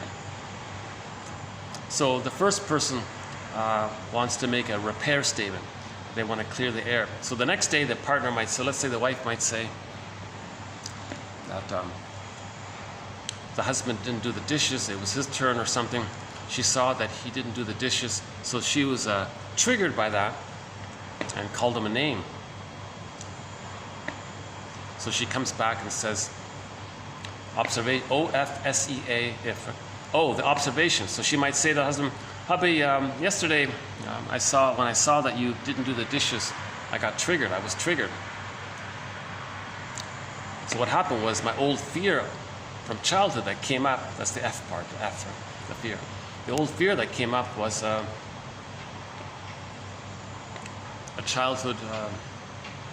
the old fear. So we had an agreement. He didn't care. He didn't follow through. So she didn't feel valued by the husband. So my old fear of not being valued came up from childhood. So S, the story. The story I told myself was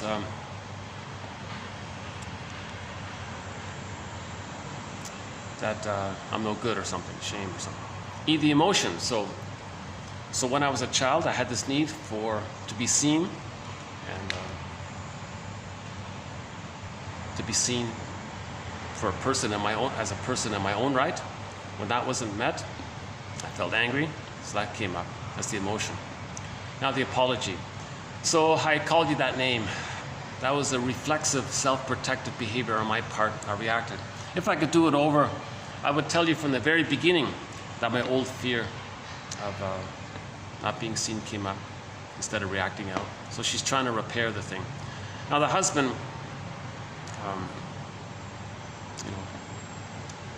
would appreciate that, but he might come clean around why he didn't do the dishes. So now he's going to make an I statement. Well, so why didn't he do the dishes? It was an agreement. So the whole idea maybe that he's supposed to do the dishes triggered in him a demand from the mother, let's say. So he'll make an I statement. Okay, so we had this observation. He didn't do the dishes. He saw the dishes. He was triggered by the dishes needing to be done. He was triggered. His old fear of being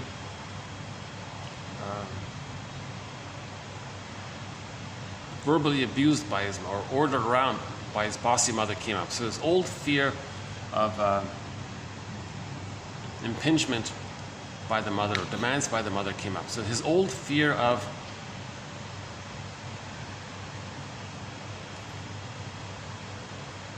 anger from the mother. What's his old fear? His old fear was, so she felt that she wasn't seen. He felt that he was impinged upon. So let's just stick with it. Let's try that one. So he might say, yes, when I saw the dishes, I was triggered.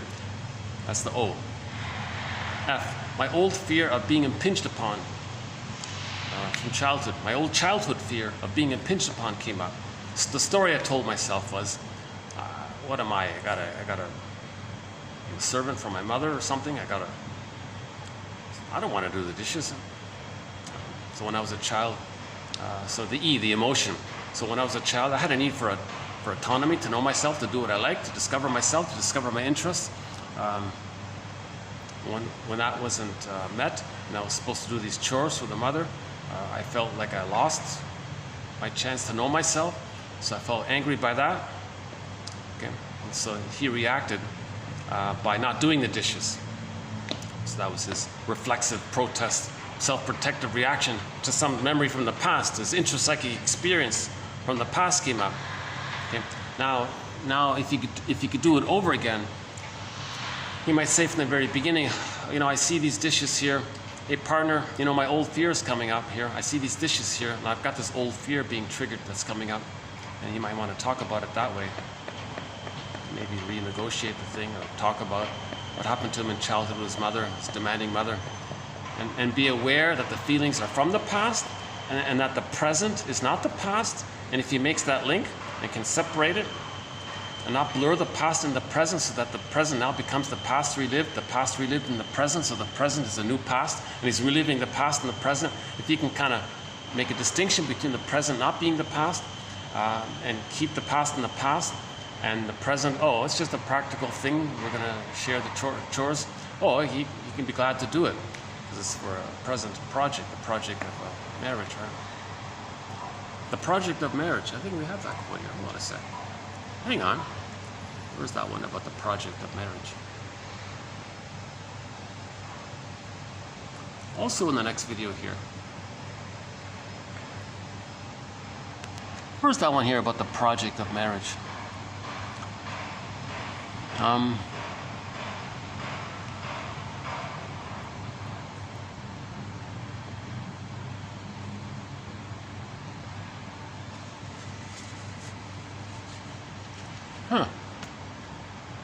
thought we had that one here today. Hold on a sec. The project of marriage.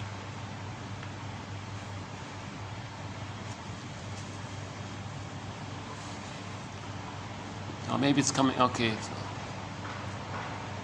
Or maybe we did it in a previous video. Or recently we did a quote. Oh, maybe it's in the last video. Yeah. I've got so many great quotes here. Sometimes I'm a little forgetful here. Okay, anyways. So let's just repeat that one here. So in intimate relationships, the self-protective behavior of one often triggers the other.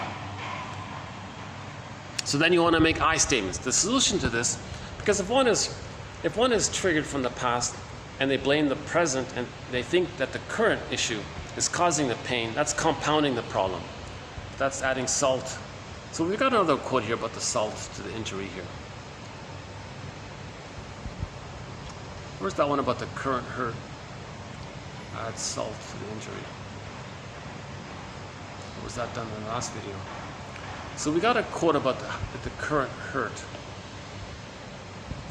Is it here? So we don't want to blame, we don't want to assign the current situation to a past, to the mother. So in other words, at the very least, if you're triggered, at the very least, Morton Keeson says, directed towards the parent, the true source. Now it's intrapsychic, it's inwardly, but to get to that place, at first directed to the parent, and then realize you're reacting from an image of the mother. So a lot of our feelings, when we're triggered, it's from the past. The person in the present, maybe you can ask for their help not to do something so you're not triggered or something. But the person in the present didn't cause that great pain from childhood. The person in the present didn't cause those old ancient wounds that are from childhood. You know? But if you think the person in the present is the cause of it, now you think the person in the present is hurting you, stressing you out. Now you're compounding the pain from the past. Now you're adding fresh, that's salt to the wound, or now you're adding to the stress, and your amygdala can become enlarged. And you might be in a cocoon of cortisol, he said. That's in the next video. Oh yeah, where's... You know, okay, I think I'm missing some quotes here. Where's the cocoon one?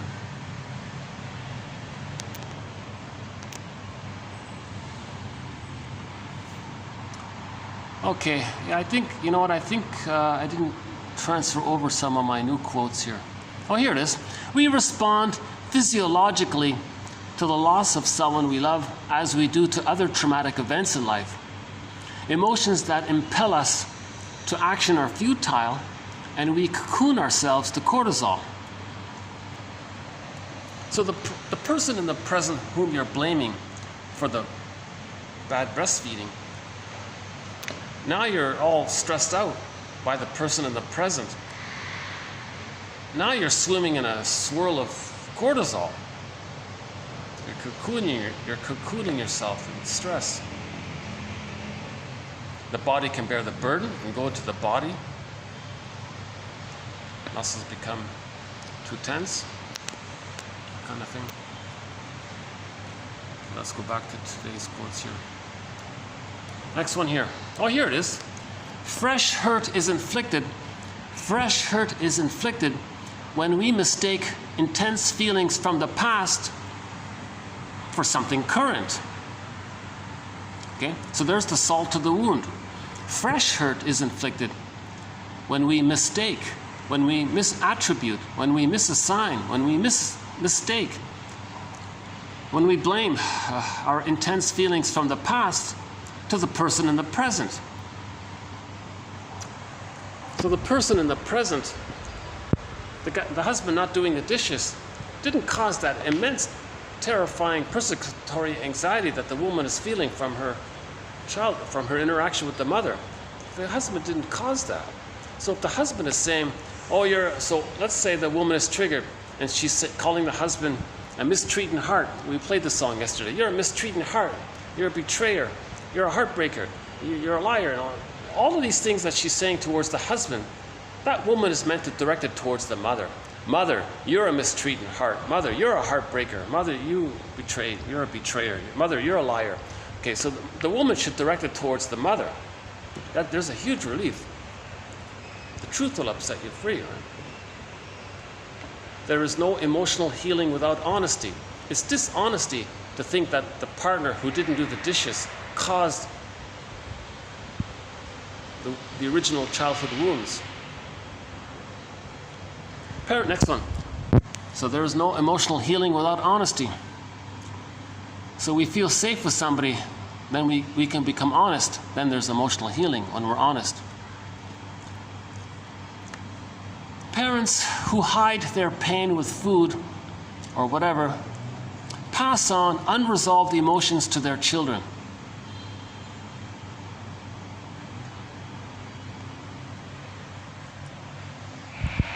So the parents have complicated grief, they can't mourn. That means they didn't differentiate. If they didn't differentiate, they can't provide the love. Love and gratitude enter the psychological picture with differentiation. If the baby's traumatized, he's using the splitting mechanism of goddess and demon. He can't differentiate with goddess and demon. He can only differentiate when he sees the mother, the two sides of the mother, accepts the two sides of the mother, resolves splitting, bring the two sides together, see the two sides of the parents. Bruce Springsteen, two sides to the parents. Then he can differentiate and have his emotional independence day. Name of his song.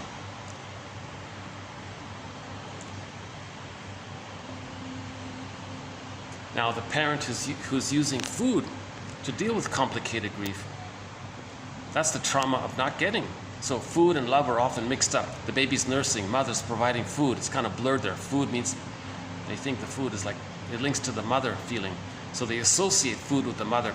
So they're looking for food, they're looking for the mother. It doesn't work.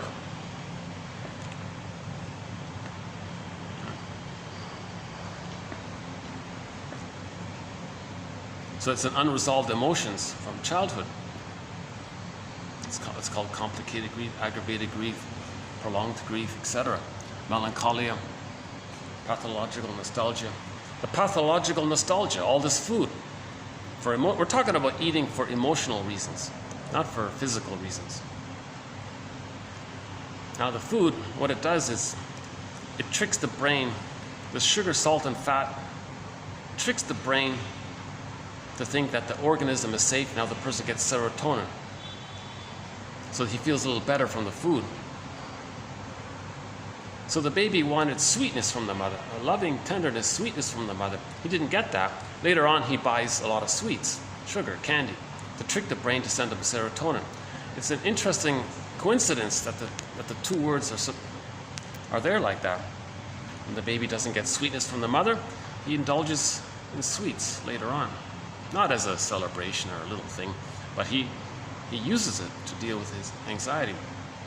Meaning he's going to trick his brain to send him serotonin so he doesn't feel anxious. The body metabolizes it quickly. Next day he buys sugar again. So he can become sort of a chocoholic or something.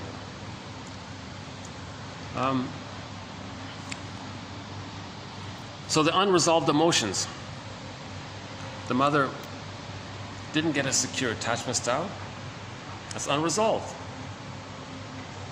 She's not going to give, she's going to pass it on. She's not going to be able to offer her child a secure attachment style because she wants to reenact and communicate that she didn't get a secure attachment style. So she's trying to communicate what happened by reenacting what happened, because when there's trauma, there's transference and reenactment, all meant as a communication so that ultimately she can mourn. But she's not aware of it, so she's reenacting it, ultimately to become aware of it. But in the meantime, she's traumatizing the child, passing on the problem to the children, also called intergenerational trauma. Somebody's got to be aware of this, and then we heal. Somebody's got to heal. Another Golden Windmills of the Mind Award was issued to the music video to the song Because of You by the singer Kelly Clarkson. Now, the song is great and all that. I'm talking about the music video. That video, that little 3-minute movie there, depicts how the woman wants to not repeat what happened to her. So she looked back into the childhood, and she was a presence to her inner child. We saw that. She was a caring witness to her own self, and she could see some of that and decided, no, we're going to do it differently. So it's very good. I thought that was great. Great little video. The music, Because of You. The music video for the song Because of You. Yeah, the child might even say that to the mother. Because of you, I'm afraid to feel safe in life. I'm afraid to walk on the sidewalk because of you. My heart wasn't even whole to begin with. The child has no memory of their heart because the trauma took place so early. So she's saying to the mother, because of you. So she's facing her anger towards the mother. Look, mother, because of you, this happened. Now, so in the grief work process, there is going to be a period of time in the beginning when we blame the mother, we're angry at the mother. That's part of it. It's not meant to always be like that, but it's just for a period of time we're angry at the parents. So that we had that quote about the guy who went to the tombstone. He was going to take a sledgehammer to his parents' tombstone to express their anger. Finally, he just pounded the ground nearby. But, the next one here. We should not presume to judge people in their emotional eating. Who knows what is at stake for someone who feels so fundamentally alone? Okay, so the food is looking for the good breast. He's fundamentally alone. So you see a person who's an emotional eater, eating comfort foods, junk foods and all that. He's fundamentally alone. He never had a secure attachment style. If the baby doesn't get a secure attachment style, they're going to become fundamentally alone. They're going to do something dysfunctional because that was the original compromise, to have the attachment to the mother. So there's a script in the unconscious that says, give yourself up for the attachment to the mother. That's explained in the title of the self-help book. Do I have to give up me to be loved by you? So that's a script, that's a mess, that's like a template, that's a deal the baby makes with the mother. All right, mother, I'll give myself up and I'll have the attachment with you. So he goes through life giving himself up, betraying himself, self-sabotaging his potential happiness, choosing the wrong part, okay? Because he's still loyal, he's still connected to the rejecting mother. Again, the baby would rather be bonded to a rejecting mother than have no mother. So now he's going to be dysfunctional to stay connected to the mother. So that schema is called dysfunction equals protecting the mother. Because the child, in a way, in effect, protected the mother. By accommodating her, by placating her, by doing what the baby thought he could do to accommodate his mother's anxiety, he sacrifices himself. So he's sort of protecting her in a way, or helping, or trying to fix her or something. Now the superego in the unconscious, the deep memory, that's called the superego. It's going to later on go through life telling the person, when you were a baby, did it work? Did you heal your mother? No, I tried. You didn't do it. You failed. That's the inner critic. Okay. So a person's going to be dysfunctional each time. So the superego says the inner critic. So the dream, oh yeah, we played the song, The Dream Police. So that's the image for the inner critic. Did you heal the mother? Did you fix the mother? Did you save her, baby? Did you do it? No, I didn't. I can't. So you're guilty. You're unconsciously guilty. There's unconscious guilt from there. The baby feels badly because he thinks he causes everything. He creates everything. So when he's born, he's unhappy. The mother's unhappy. He must be flawed. He thinks he's no good. Or likewise, he may just be like a little judge and think, called the moral defense, if the mother has to be seen as good, well, in correspondence, to explain, to account for why he feels so much pain, he concludes maybe he's no good. So either theory, whatever theory we use, the child has unconscious guilt. He thinks he's no good. That's called the shame self, right? So the memory of that, that's stuck there. So the memory, the timelessness, that's the superego saying, did you save the mother? No. So you're guilty. So he's always guilty. The unconscious, he's always guilty. Now we want to face some of this. No, the baby's not guilty. It's not the baby's job to protect, heal, save, comfort, soothe, parent the mother. It's not the baby's job to do that. Obviously, it's ridiculous. So we gotta accept, we gotta get to that place and forgive ourselves. It wasn't our job to save, heal, protect, parent, nurse the mother. Oh my God, what an absurd thought. But we have that in our conscious. See, so we gotta get there. The next one here from C.S. Lewis. Okay, their rescue consists in being put back on the right road. The wrong sum can be put right, but only by going back till you find the error and working it afresh from that point, never by simply going on. So that's what I just talked about. The error is that false belief, that existential conclusion, that it's the baby's job to save the mother, fix the mother, please the mother, heal the mother, parent the mother, make the mother happy, be a parent to the mother. We got to go back and find that error. Another error that the child having himself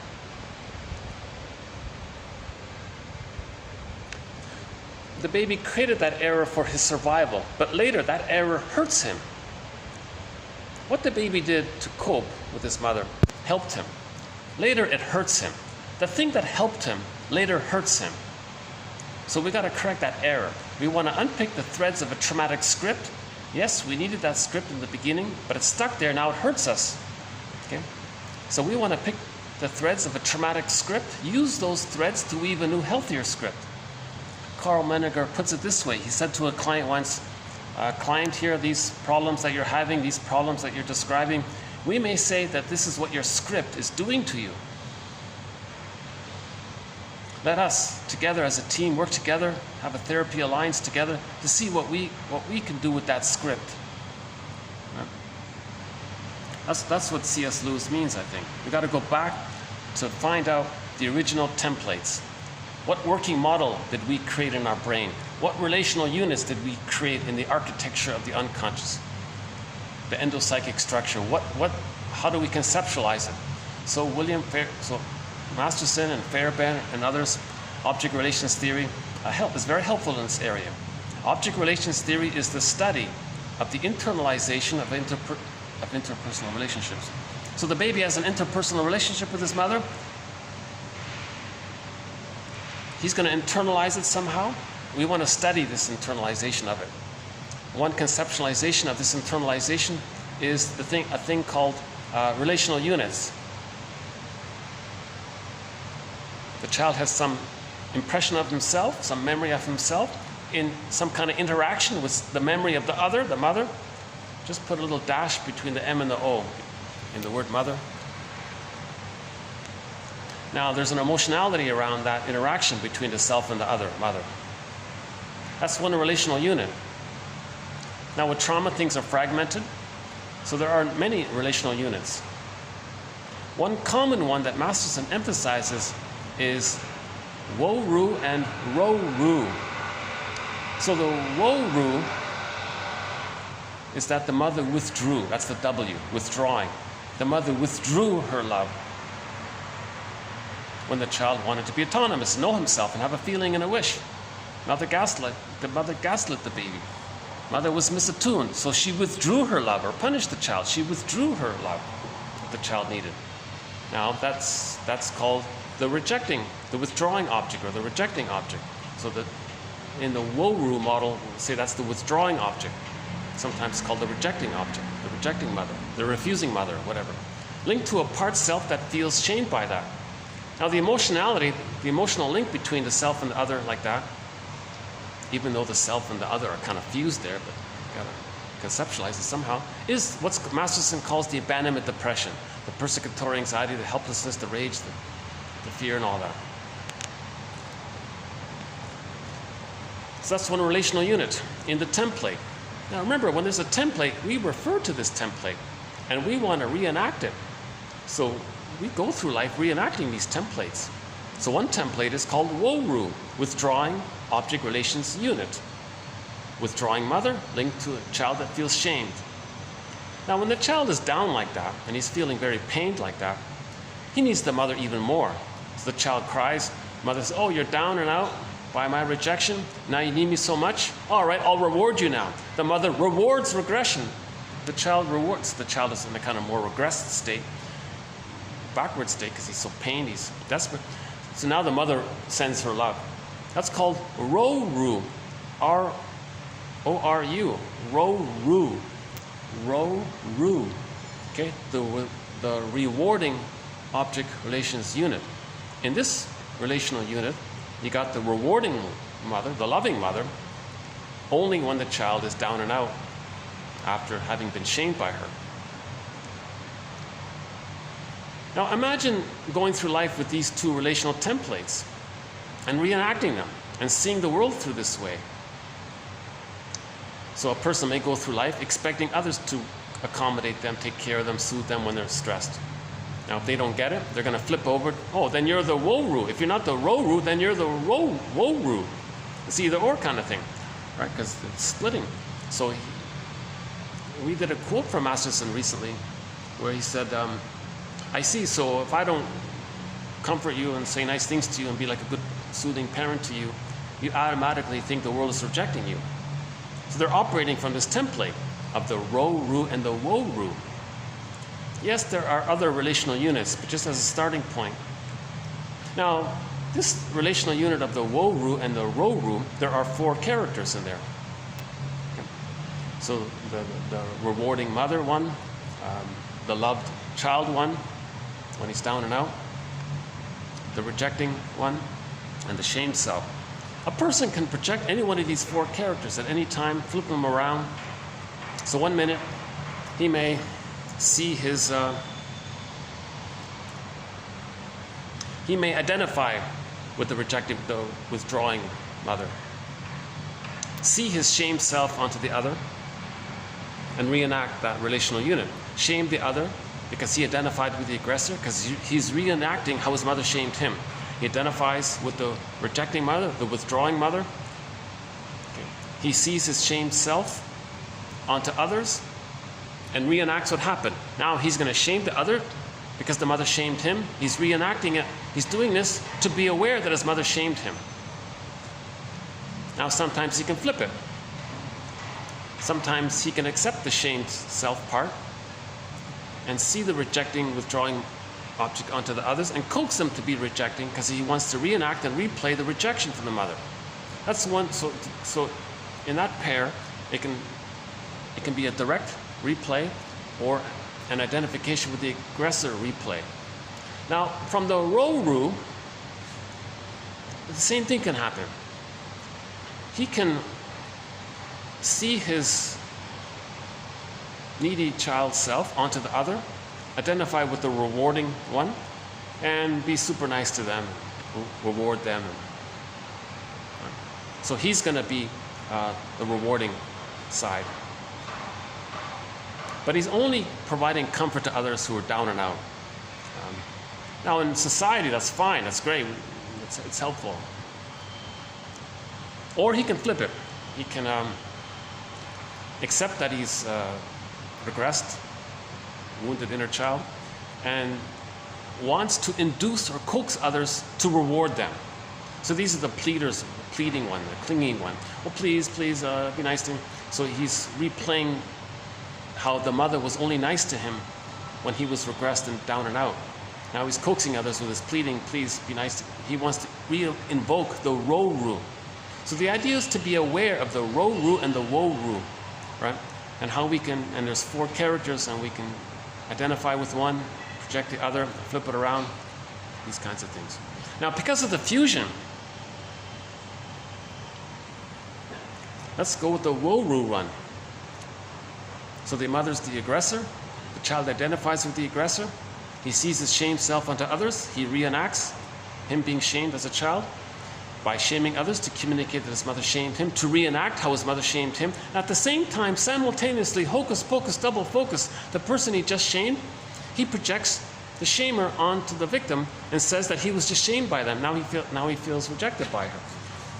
So it doesn't work. We can reenact all we want. We can have 20 lifetimes reenacting the painful interaction with the mother, with others. So we can do it again and again like Sisyphus.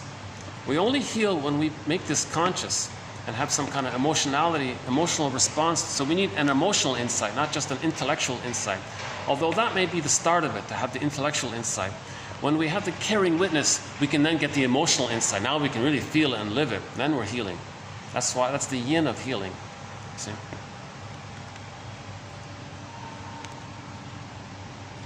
Okay, next one here. Relationships break under the accumulated weight of unexpressed feelings. Okay, so for more information on what I just explained, Look up all of the quotes in 1001 Windmills of the Mind. So J.F. Masterson. Or just type in Masterson. You'll get all of his quotes. A good reason alone to have this collection, to get some of the best quotes by Masterson, one of our mentors. One of the finest minds, hearts that North America's ever had, Masterson. Actually, my personal journey sort of started when I read Masterson's book, The Search for the Real Self. That book has won the Golden Windmills of the Mind Award. So he talks about relational units. He helps clarify Fairbairn's theory of the endopsychic structure. If you just read Fairbairn, you might not get it, but thanks to Masterson, we kind of get it. So he clarifies, simplifies, synthesizes Fairbairn's work, Mahler's work, Klein's work, put it all together. It's called developmental object relations theory. Sometimes for fun, he calls it the Masterson approach. So 1001 Windmills of the Mind, we could say is largely based on the Masterson approach. Yeah. Okay, next one here. Relationships break under the accumulated weight of unexpressed feelings. Yeah. We know that intuitively, right? The next one here. Where are you? Where are you? The question calls to consciousness to be aware of our feelings, to understand their meaning. The question challenges our honesty. So Grosskopf says this is his mantra. He asks himself all the time, where am I? With his feelings. Right? Where am I? Now, one possibility is, one thought I had was, do we have it here? That what we can do is, oh, I lost it. Oh, what a pity. I did it in the last video. If I remember correctly, when you ask yourself the question, where am I? And you're talking about your feelings, get in touch, in contact with your feelings, stay connected to yourself, be present to yourself. At that point, say to yourself, this is me from childhood that got lost. It's coming back again. This is me from childhood. So just say that. So where am I? There's the feeling. This is me from the childhood. Now you want to accept yourself. Now you're self-reparenting. Now you want to be a parent to yourself. Self-reparenting. So when you're triggered, okay, where am I? First, okay, there's the defensive reaction. So you do the unilateral repair statement. Part of it is the old fear of being abandoned, or is the old fear of being impinged upon or engulfed by the mother? So unblend the past and the present. Make a distinction between the feelings. The feelings are an intrapsychic experience from the past. Get to that place. Now where am I? You're there. Okay, now that's you from the that's you from the past. That's the child you from the past being alive now. Now you're saving your child. You went into the forest and you're saving your own wounded child. Okay, so in a myth or a fairy tale, there's a wounded animal. You're supposed to save it. That's your embodiment. It's some aspect of your embodiment. If the polar bear were wounded, one story could be that the princess heals the polar bear. So we want to nurture and accept our wounded. It's coming up to us. In the song called Voices by the rock band Cheap Trick, the main line is, you didn't know what you were looking for until you heard the voices in your ear. I think that's what we're talking about. We're looking for the that inner feeling. So where are you leads to that. Where are you within? What's alive? Rosenberg, where do you live from within? Where are you? What's alive with you? Okay? Then you say, okay, to help clarify, filter out, is it the fear of abandonment or the fear of engulfment? Now you know it's an intrapsychic experience from the past. That feeling and that sensation you have in your body, that feeling, that's the you when you were a child. You're bringing back the golden ball. You're bringing back the feelings. So you want to stay with it, accept it, save it, nurture, welcome it. Hello there. It's me again. In the song Voices, hello again, it's me again. The inner child is saying, hello again. I'm coming up, I need you, I'm here. So that song Voices is very good. Why don't we just quickly do it here? Hey, it's me again. Let's take a very good little musical break here. So this is the song, listen to this song.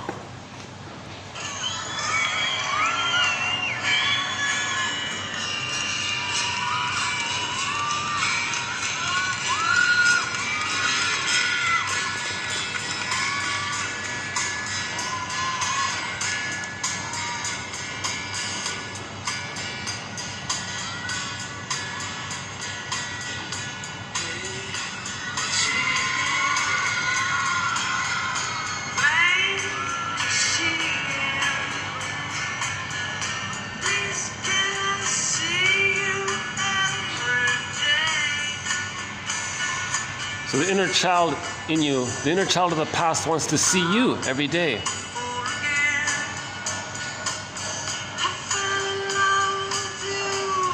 Now he trusts you. Your inner child trusts you now. The inner child wants to see you every day. You didn't know what you were looking for until you found your inner child of the past.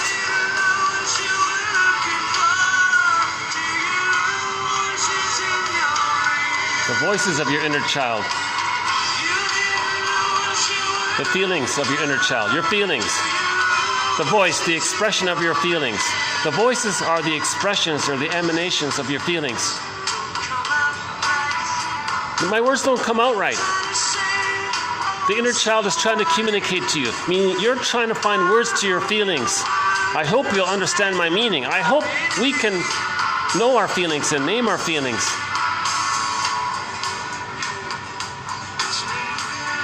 It's me again. Feelings keep coming back up. That's good.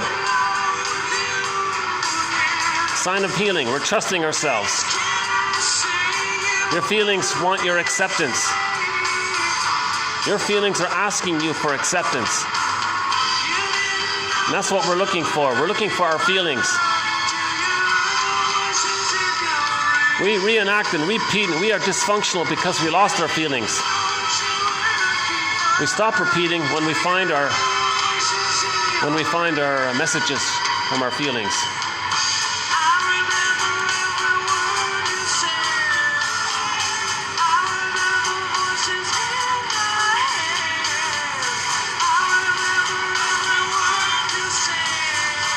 You're cherishing and honoring your own inner child from the past. The you from the past and the feelings of you from the past that got lost. Now you're welcoming them. That's what we're looking for. And we didn't know that that's what we were looking for until we got some kind of glimmer of it. Like the princess found the golden reef. Anybody, the golden feather, any story where the protagonist finds some gold, that's a glimmering of our feelings from the inner child. We lost it by the age of 5. In midlife, we want to get it back.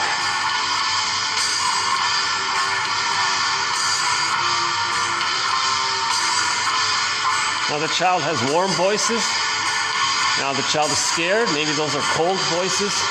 We want to accept these voices or messages from the past.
voices in your ear. You didn't know what you were looking for till you heard the voices in your ear.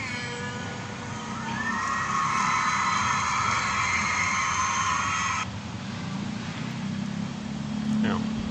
Good song, great song. Yeah. So that's we have two songs from this band on our soundtrack. This one here, Voices, and then another song about voices called The Dream Police. That's the critic voice. The memory of the false belief that we believe that we're supposed to save the mother. The child thinks it's all about him. He creates everything. So if there's a problem at birth, he thinks he causes it. There's the memory of that. We're stuck there. So we want to go back and correct that. That false belief helped him, but later on it hurts him. Okay, next one here. So where are you? That's a good one. It's sort of a meditation, isn't it? I imagine meditators ask themselves this question. Where am I? Where are your sensations? Stay with them. Stay present to yourself. Ah, there you are. Welcome. You know, that kind of thing. And I think my added thought is just say, this is me from the past. Just say that. This is me from the past.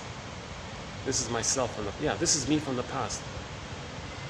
That's what I was getting at yesterday. So there it is there, yeah. Okay, next one here. Okay, triggers to old sensitivities. Recall the intense emotions of the past. Okay, so yeah, so when we're triggered, we bring up the intense emotions of the past. Neurobiological reactions associated with the helplessness of early traumatic experiences are especially keen. Okay, so neuroepinephrine, however you pronounce that, norepinephrine, whatever it is, norepinephrine remains high, while emotions from the past amplify emotions in the present situation. So adrenaline remains high, while emotions from the past amplify emotions in the present. So you have some emotion in the present. That's the trigger. So when we're triggered, all of the adrenaline is coming up from the past. And that's going to amplify the present situation, distort the present situation, misperceive the present situation, attribute too much to the present situation. Really, it's a past remembrance that's coming up. In other words, when you're triggered, it's an intrapsychic experience, something from the past. What are your thoughts? What story are you telling? What accusations are you having? Who are you blaming? Direct it to the parent. That's a start. And then realize now that you're reacting to an image of the parent that you yourself created. That's the intrapsychic experience. Oh, I can hear a conversation taking place next door. If I find it too distracting, I'll move. But let's see if we can keep going here. I've had a lot of interaction. I've had a lot of interruptions, and I've become a little sensitized to it. So when I'm interrupted, yeah, I'm triggered a little bit. When I was a child, I had a need to express myself, but if I was shouted at or something. So when I'm interrupted, I remember being shouted at. Is that right? Something like that? So I don't want to, but I want to separate. The present trigger is just the trifle. It's bringing up something from my past. So I was overwhelmed. I had a need for safety. And stay with that feeling of needing safety. And have a connection to yourself that way. And know the truth of what's going on. People talking next to me are not causing my old feelings. But I'm sensitized because I think in my life maybe I did run away from grief. I have been an emotional fugitive from myself. I can say that honestly, yeah. Okay, grief, the next one here. Grief for the love that was lost or the possibilities that should have been. Yeah. So part of the grief work is mourning who we could have been. Had we been loved? The possibilities that should have been. Oh my God, all this life I missed out on the joy and the pleasure of learning and being myself and expressing my mystery and my uniqueness. All that got squelched in this panic, stressful reenactment of the past over and over again, trying to fix the past. Oh my God, what a loss of life, what a loss of time. So you're mourning the loss of that time. You're mourning the love that you needed, that you never got. This underlies the repetition compulsion. So grief underlies the repetition compulsion. But in the moment of reenactment, the nervous system is awash with neurochemical juices that squelch the chemistry of grief. I see. So the chemistry of grief. So we feel complicated grief. So let's stick with melancholia. The baby and the mother are one in the fusion there. So in the template, self and other are blurred there. Even if there are relational units, the relational units is still blurred there, even if it's fragmented. The self and the other are one, whatever relational unit we're talking about. The self and the other are one. So later on in life, let's say at midlife there's a loss, a divorce, let's say. Now that's an emotional, very emotional event. You're sad about the loss. Number one, your feelings are in the bag, so you don't have your feelings to mourn the loss. So that's complicated grief. Number two, you look at the template. Okay.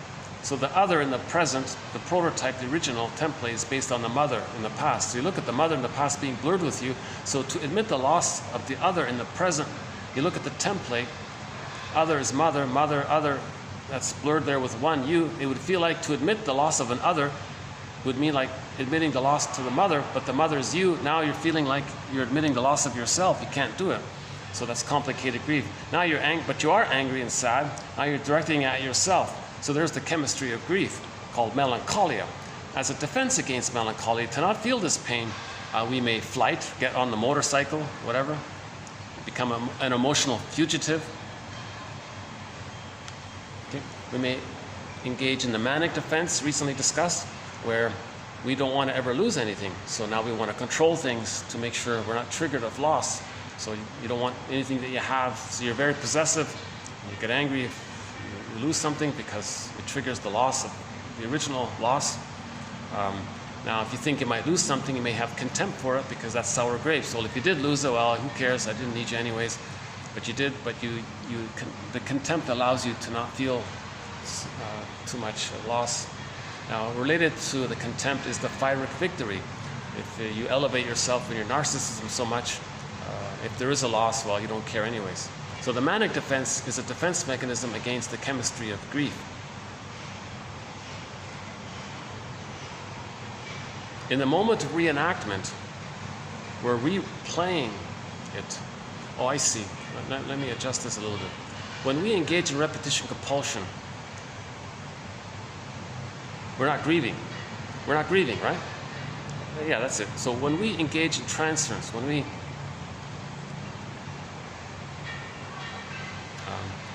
somehow reenact the past and the present, during the emotion, the chemistry around that squelches the chemistry around the grief. So it's a defense mechanism. So repetition compulsion is also a defense mechanism against mourning loss. Okay, yeah, so we can say it that way.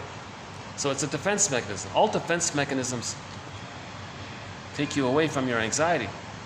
So the anxiety, persecutory anxiety of the loss is defended against by the chemistry of reenacting. Because when you're reenacting it, you're manic, you're powerful, you have contempt, you one up over the other. Or you control them so you think you're not going to lose something. Okay, we'll update that one next time. Okay, the client's nervous system had become electrified when he was 8, making him more suited for extreme sports than for ordinary interests and hobbies. Yeah, I include that for the phrase electrified. If the child has prenatal distress syndrome or birth trauma, his amygdala is enlarged. So again, with the movie Inside Out, the Disney movie Inside Out, we saw the trauma. The golden ball represented by, this thing's beeping on me here. Still recording? If by chance this phone cuts out, there'll be a part 2, but let's see if we can get this all in part 1 at one go. So joy and sadness went into the underworld, the unconscious. We're up the tube, down another world. We live in 2 worlds, so joy and sadness went into this magical other world. That's the unconscious. Now, at the console was fear and anger mainly. That's the amygdala. Now, I'm assuming if we're always operating out of the amygdala, right? Hyperreactive, hypersensitive, quick to anger, impulsive, right? That's the flight and the flight. The fear is the flight, the anger is the fight, response to stress. If we're always in that mode of the amygdala, because we lost our feelings, the traumas, we lost our feelings, we lost joy and sadness. We want to get the characters back onto the console and have the range there. And mainly, joy and sadness run the show for the person. The fear and the anger, that's just the survival stress response when there's trauma. And that's what happened. At the console, it was just fear and anger, mainly, right? Now, every time the person's triggered and they're awash with cortisol, he says here at the same time, related to that, we may characterize that as our nervous system becoming electrified, meaning hyper excited or hyper alert or something. Maybe that's what he means. So the child became, because of the abuse he experienced, by the age of 8, he was already totally revved up all the time. Every little thing, he might either run away or get into a fight with somebody. So this child was always revved up. He was electrified because of the trauma, making him more suited for extreme sports. And he had no interest in bird watching or something. Basket weaving.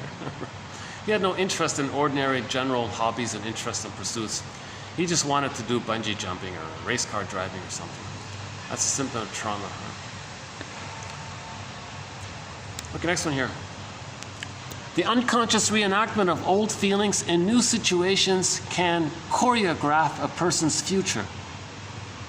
Right? That's quite a way of describing. I like that, the phrase there with the choreograph. We become a director, directing our lives. But what are we directing? The past and the present. We're like a director. All right, you partner, you play my shame self, and me, I'm going to play the aggressive mother. I'm going to reenact the childhood scene. I'm a director. I'm going to choreograph it all. I'm going to replay it. So I'm going to shame you, partner, to communicate that my mother shamed me because I'm acting like, so he's the director. He's choreographing his future. He's doing it again and again, so that's his future. Now the partner says, are you choreographing? Are you reenacting like a stage play, your childhood scene in the present? Are you doing a theater production of your childhood past? So unconscious reenactment of old feelings in new situations can do this again and again, can choreograph, can orchestrate a person's future. So the puppet master is like a director, getting us to reenact and replay the past and the present. So the puppet master might as well wear like a director's hat or something. Next one here. Without an event to shake us, we tend to resist looking at ourselves. Regretting the consequences of our acts is often what inspires us to change.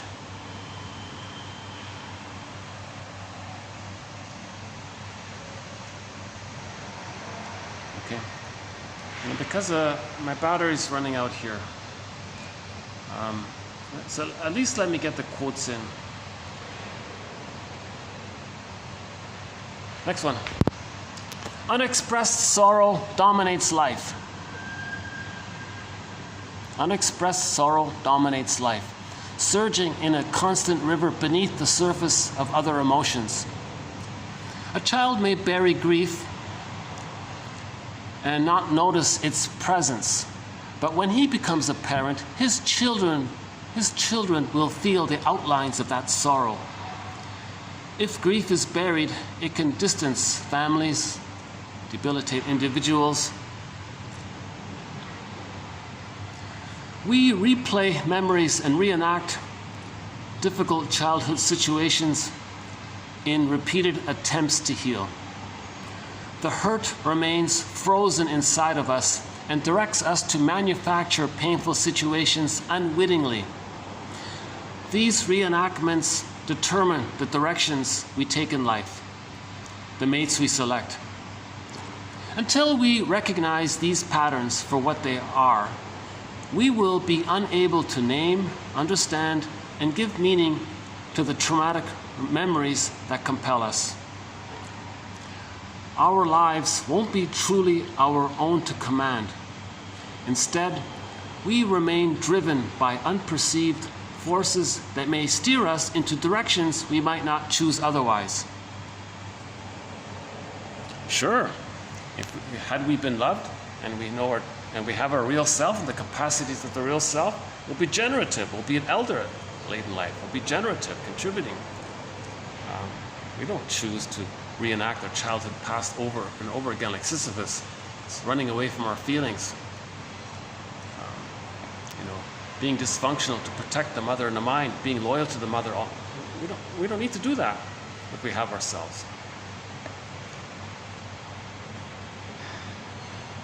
Oh boy, my computer, I got battery issues. Oh my God. I've only got a few minutes left. Let's run to the next one. So all that was TQ 2408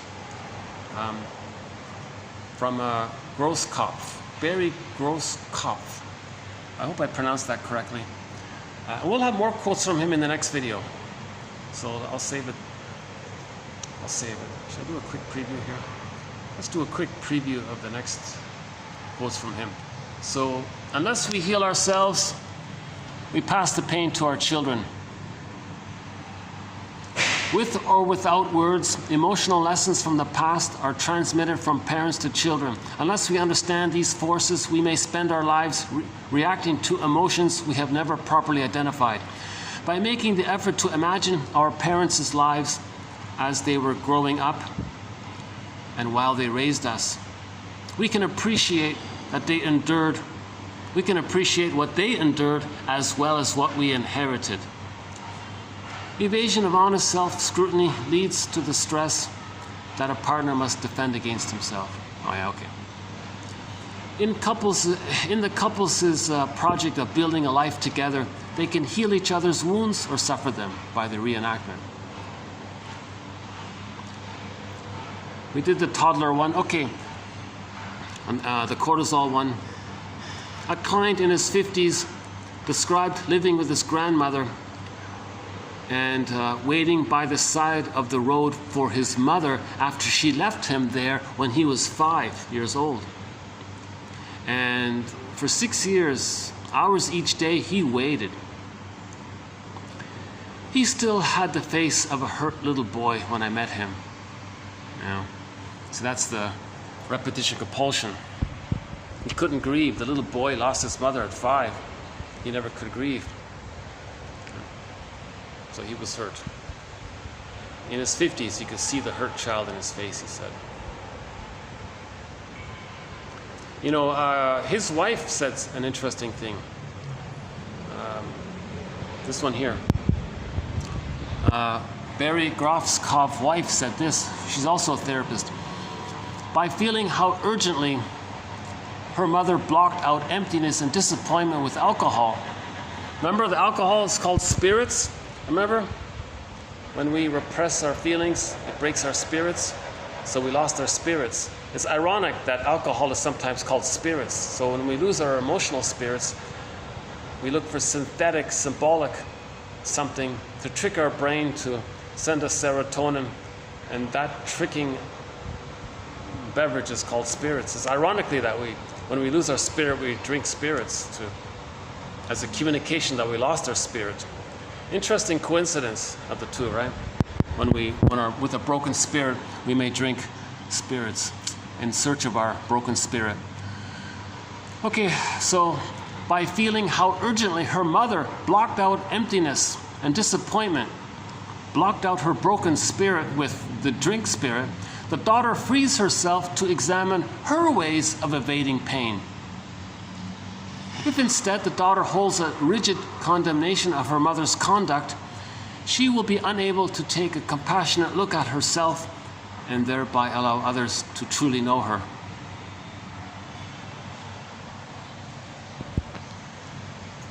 Okay, we'll elaborate on those ones tomorrow. Okay, let's do a quick one here from Sifnios, a guy named Peter Sifnios. He does a thing called, let me read the quotes, and then my laptop battery is going to run out, but I can continue on my phone here.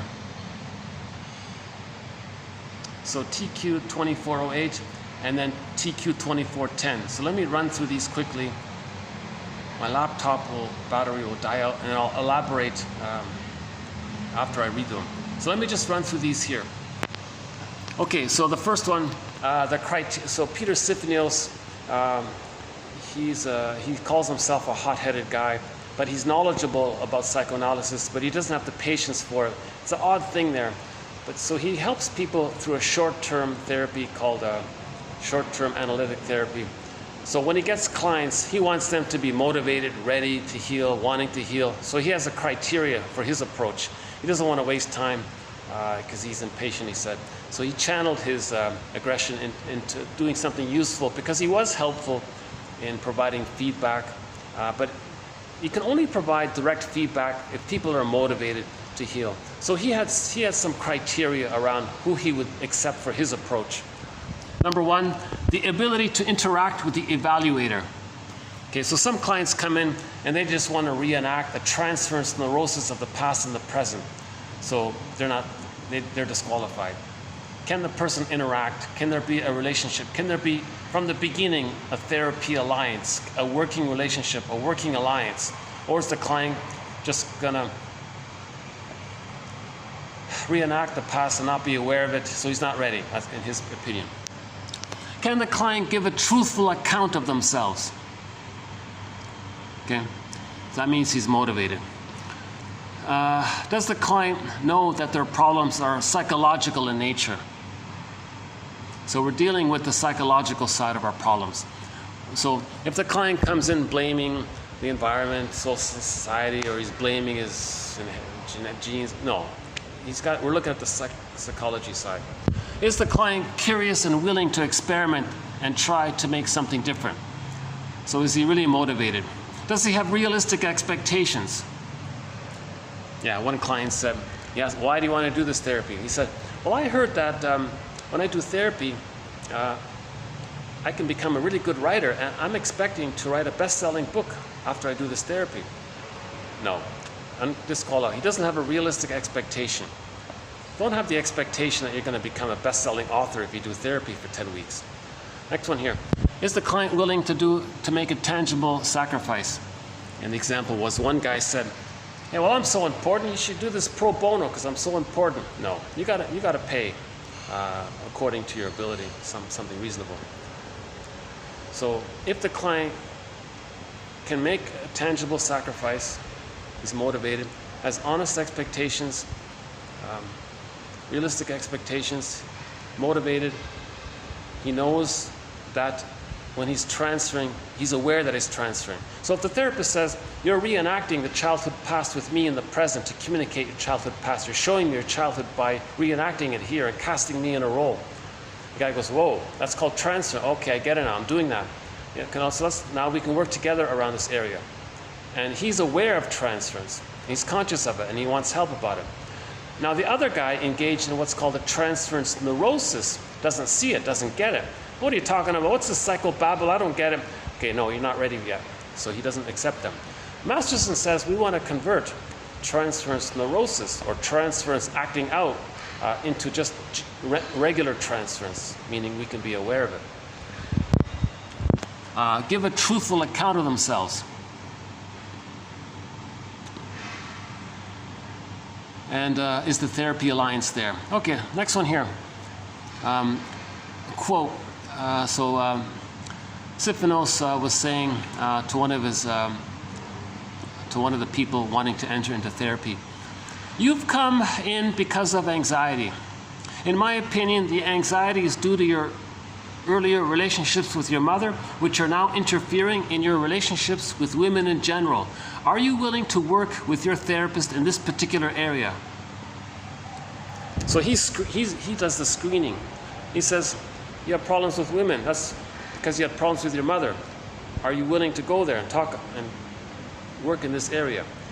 You're blaming my mother. She was a goddess. How dare you insult my mother? No, you're not ready. Okay, next one from Masterson. One of our mentors, one of our key mentors, James F. Masterson. We'll do a couple of quotes from him here.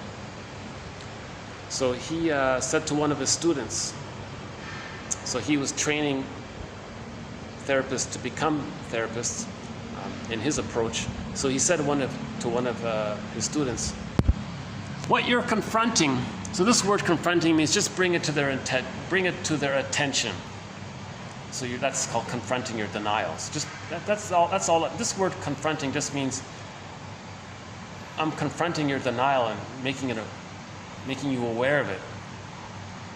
I don't know why they use that term, but I'm sort of stuck with it. Confronting your denial or something. So what you're confronting is what's keeping the client from individuating.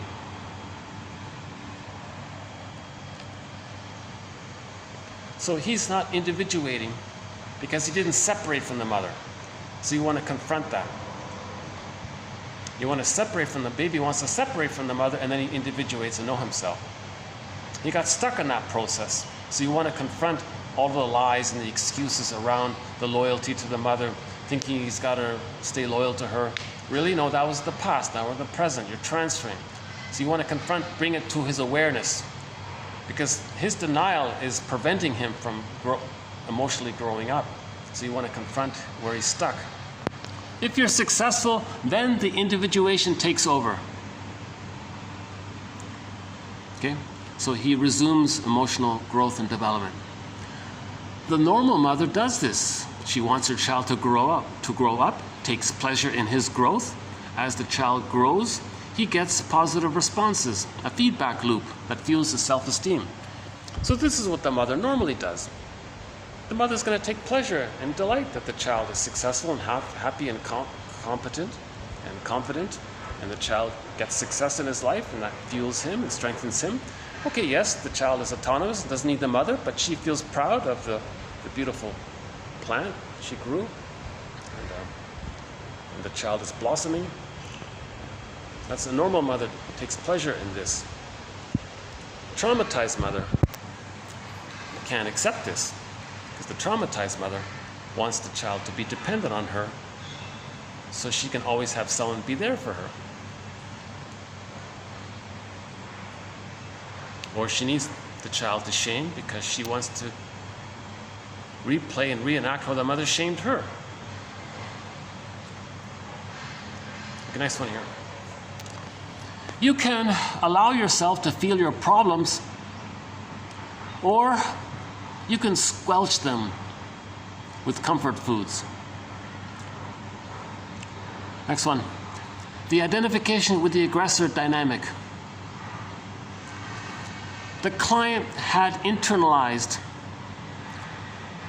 the attacking mother object to such a degree that he needed to find additional attacking objects later in life to reinforce this internal representation. That's like, what a thought. Wow. Let's say that the child has the rejecting mother image in his mind, right? The monster that wants to eat him. Let's say he has peaceful people around him. Whoa. That means he's got to grow up and leave his mother. He can't do it, so he looks for rejecting, abusive people to reinforce the rejecting mother image. Interesting thought. We'll have to follow up on that one. Next one. What's requiring the client to cling and not allowing their self-capacities to develop is the abandonment depression that lies underneath. So we want to lift the anchor.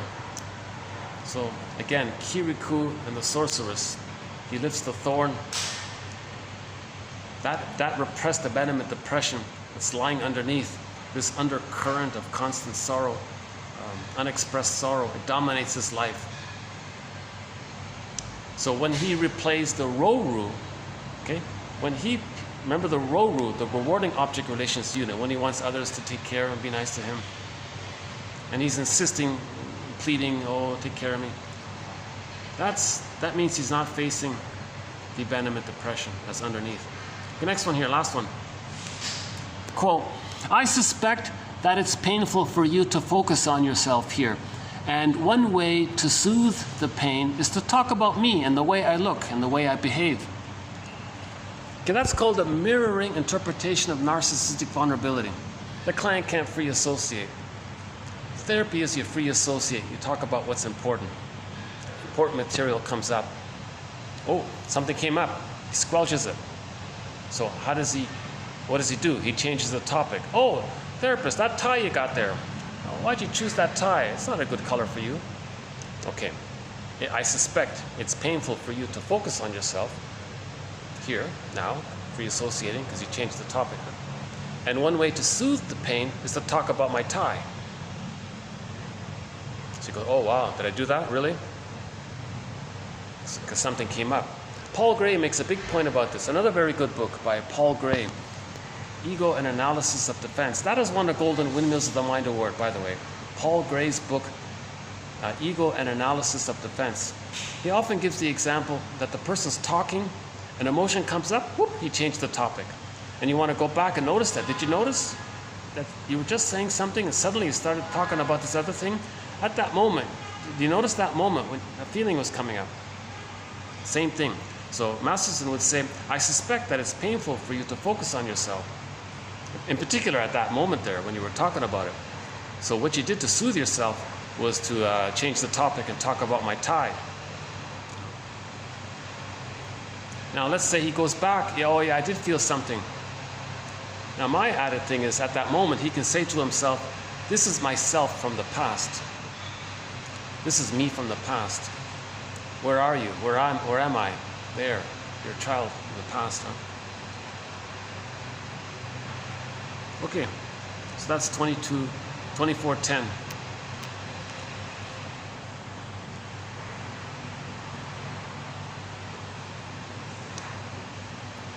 Do they need elaborating, or can I just leave them as it is?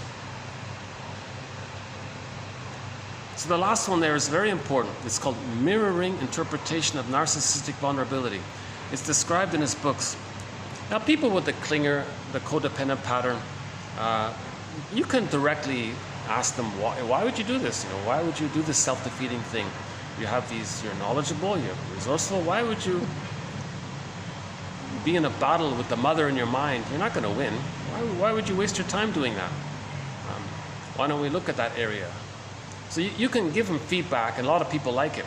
But people with the narcissistic pattern, they can't stand feedback because you think you're criticizing them because they think you know something they don't know, and that means they're not a little god. So that's narcissistic rage. So to get around that, Masterson says, well, do something like this. Mirroring interpretation of narcissistic vulnerability. So here's a very good example of it right here. It's in his books as well. Actually, he has a video about closet narcissism, and he does it there as well. It's so painful for you to talk about yourself. So what you do to soothe yourself, so you soothe yourself by criticizing me. You criticize me to soothe yourself. It's so painful to talk about what's true for you. So you criticize me to soothe yourself. That's Ralph Klein's version of it.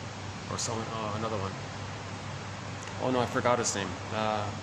Recently we did a quote from one of Masterson's students, and he said it that way.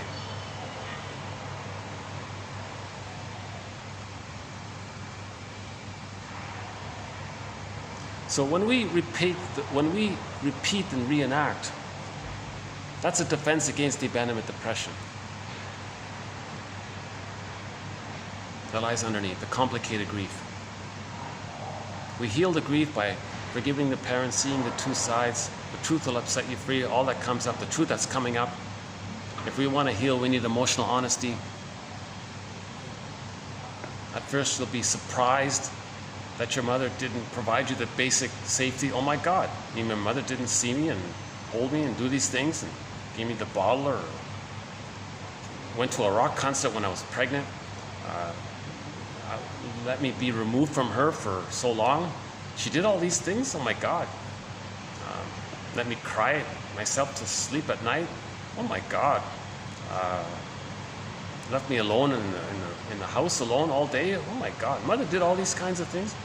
You see, you got to find some of the truth about the mother and her situation. So you're going to be angry at her.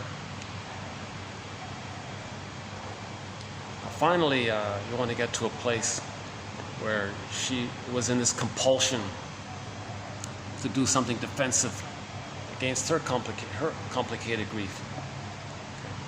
So you got to go there, right?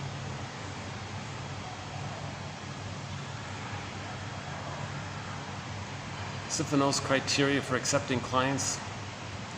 Do they have a therapy alliance right off the bat? Are they willing to work? Are they honest about what they're saying? Can you point out transference and they're okay with it and they realize it's a psychological issue? Are they going to pay the proper fee based on their situation? Are they realistic about the therapy process? Are they curious and are they motivated? Then he'll take the client. I imagine he was a very popular therapist.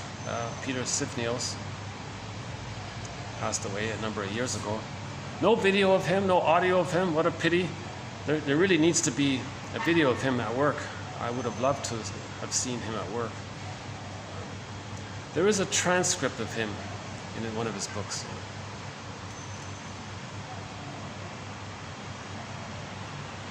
We replay memories and reenact difficult childhood situations in repeated attempts to heal. That's sort of the misguided positive attention. We're trying to heal. Now, it's not going to work. We can reenact and repeat. We're not going to heal. It's an attempt to heal. So we want to notice that. We're trying to heal. We're trying to remember. We're searching for memory. We're searching for feelings. We're reenacting to find memory and feelings. That's why we're repeating and reenacting and transferring the past, because we're looking for memory and feelings. So it's an attempt to heal. The hurt remains frozen inside of us. And this hurt is the one that's directing us, like a puppet master, to manufacture painful situations unwittingly. So now it can be very painful to reenact it by coaxing others to reject you. Maybe it's a little less, it's a Pyrrhic victory, maybe a little less immediately painful to play the mother and shame others representing yourself, but it's still dysfunctional. Now these reenactments, they may actually determine the directions we take in life, the career, the mates. We may choose a job in relation to this. We may reject promotions because we may think the mother would disapprove in our mind.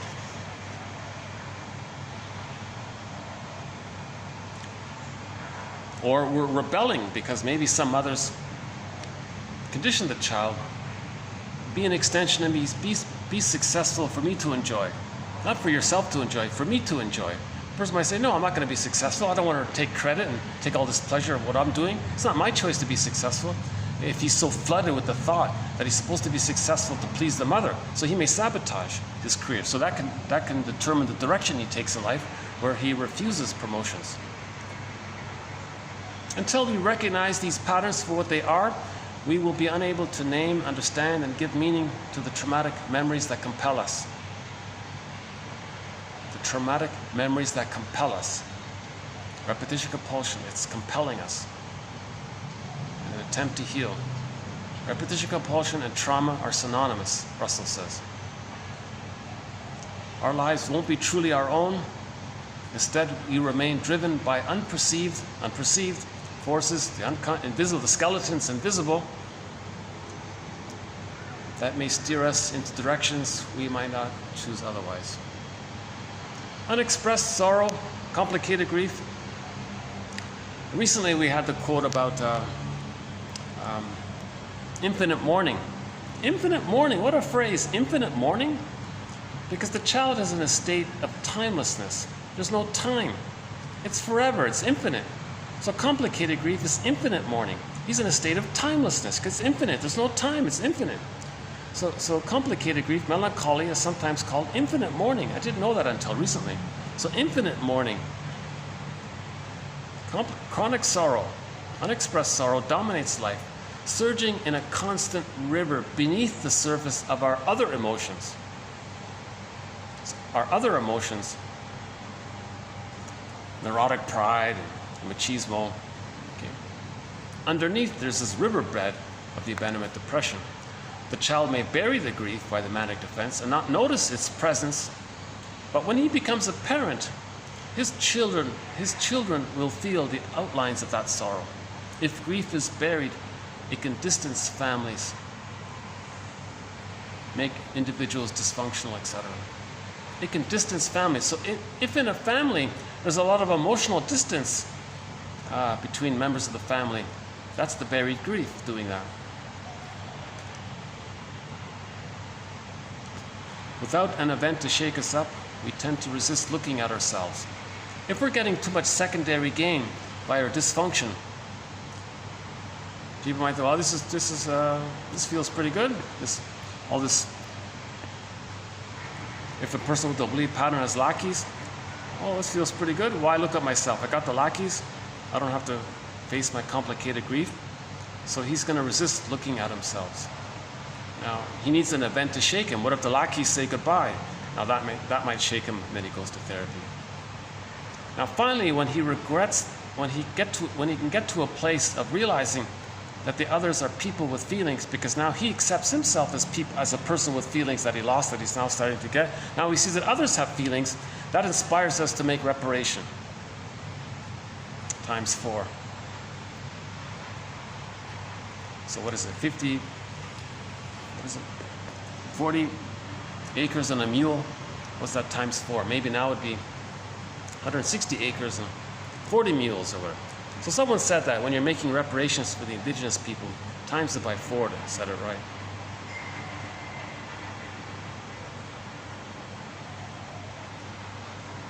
We only care about others when we grieve and heal and get feelings back.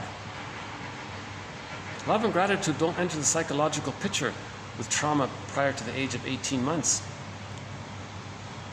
Trauma prior to the age of 18 months, the main emotions are the amygdala. Hate, greed, envy, grenvy, spite, vindictiveness, schadenfreude, the manic defense, masking over the complicated grief, taking refuge in the infantile megalomania, the grandiosity. The child thinks he's a little god. So he's, now if he identifies with the aggressor to boot, he's getting the secondary benefit of feeling is very important if he's the mother. The mother was so important to him, and he's the mother, he's grand and important. That preserves his infantile megalomania. So he's chasing the phantom glory image of him being a little god. So Karen Horney calls that the search for glory. Not glory in a positive sense, but glory in the sense of greed and narcissism. The Peer Gynt story describes it. So that's one of our threads, the Peer Gynt story, mainly explained by Karen Horney, one of our mentors, Karen Horney. She talks about the Peer Gynt story very well. Another Golden Windmills of the Mind Award went to an animated film version of the Peer Gynt story by Vadim Kirchevsky. It's in Russian, but it has English subtitles. Unfortunately, it's very hard to find, but to my mind, that's the best film version of the Peer Gynt story. I can't find anything better than that.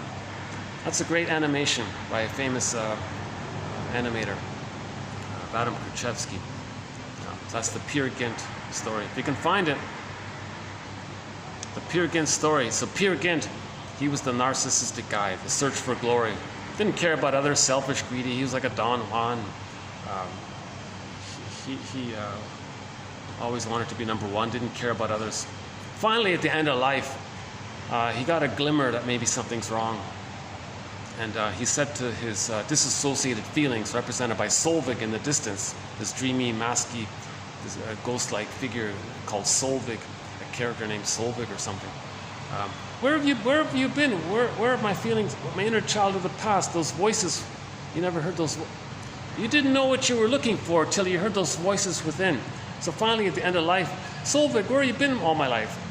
My feelings. The character spoke as if, I've been with you all along, you just ignored me. Like the narcissist myth, he ignored Echo all the time. That's the Peer Gynt story, right? Now the Peer Gynt story is a little bit of an update to the narcissistic story, because in the narcissistic story, he always ignored Echo. He was always chasing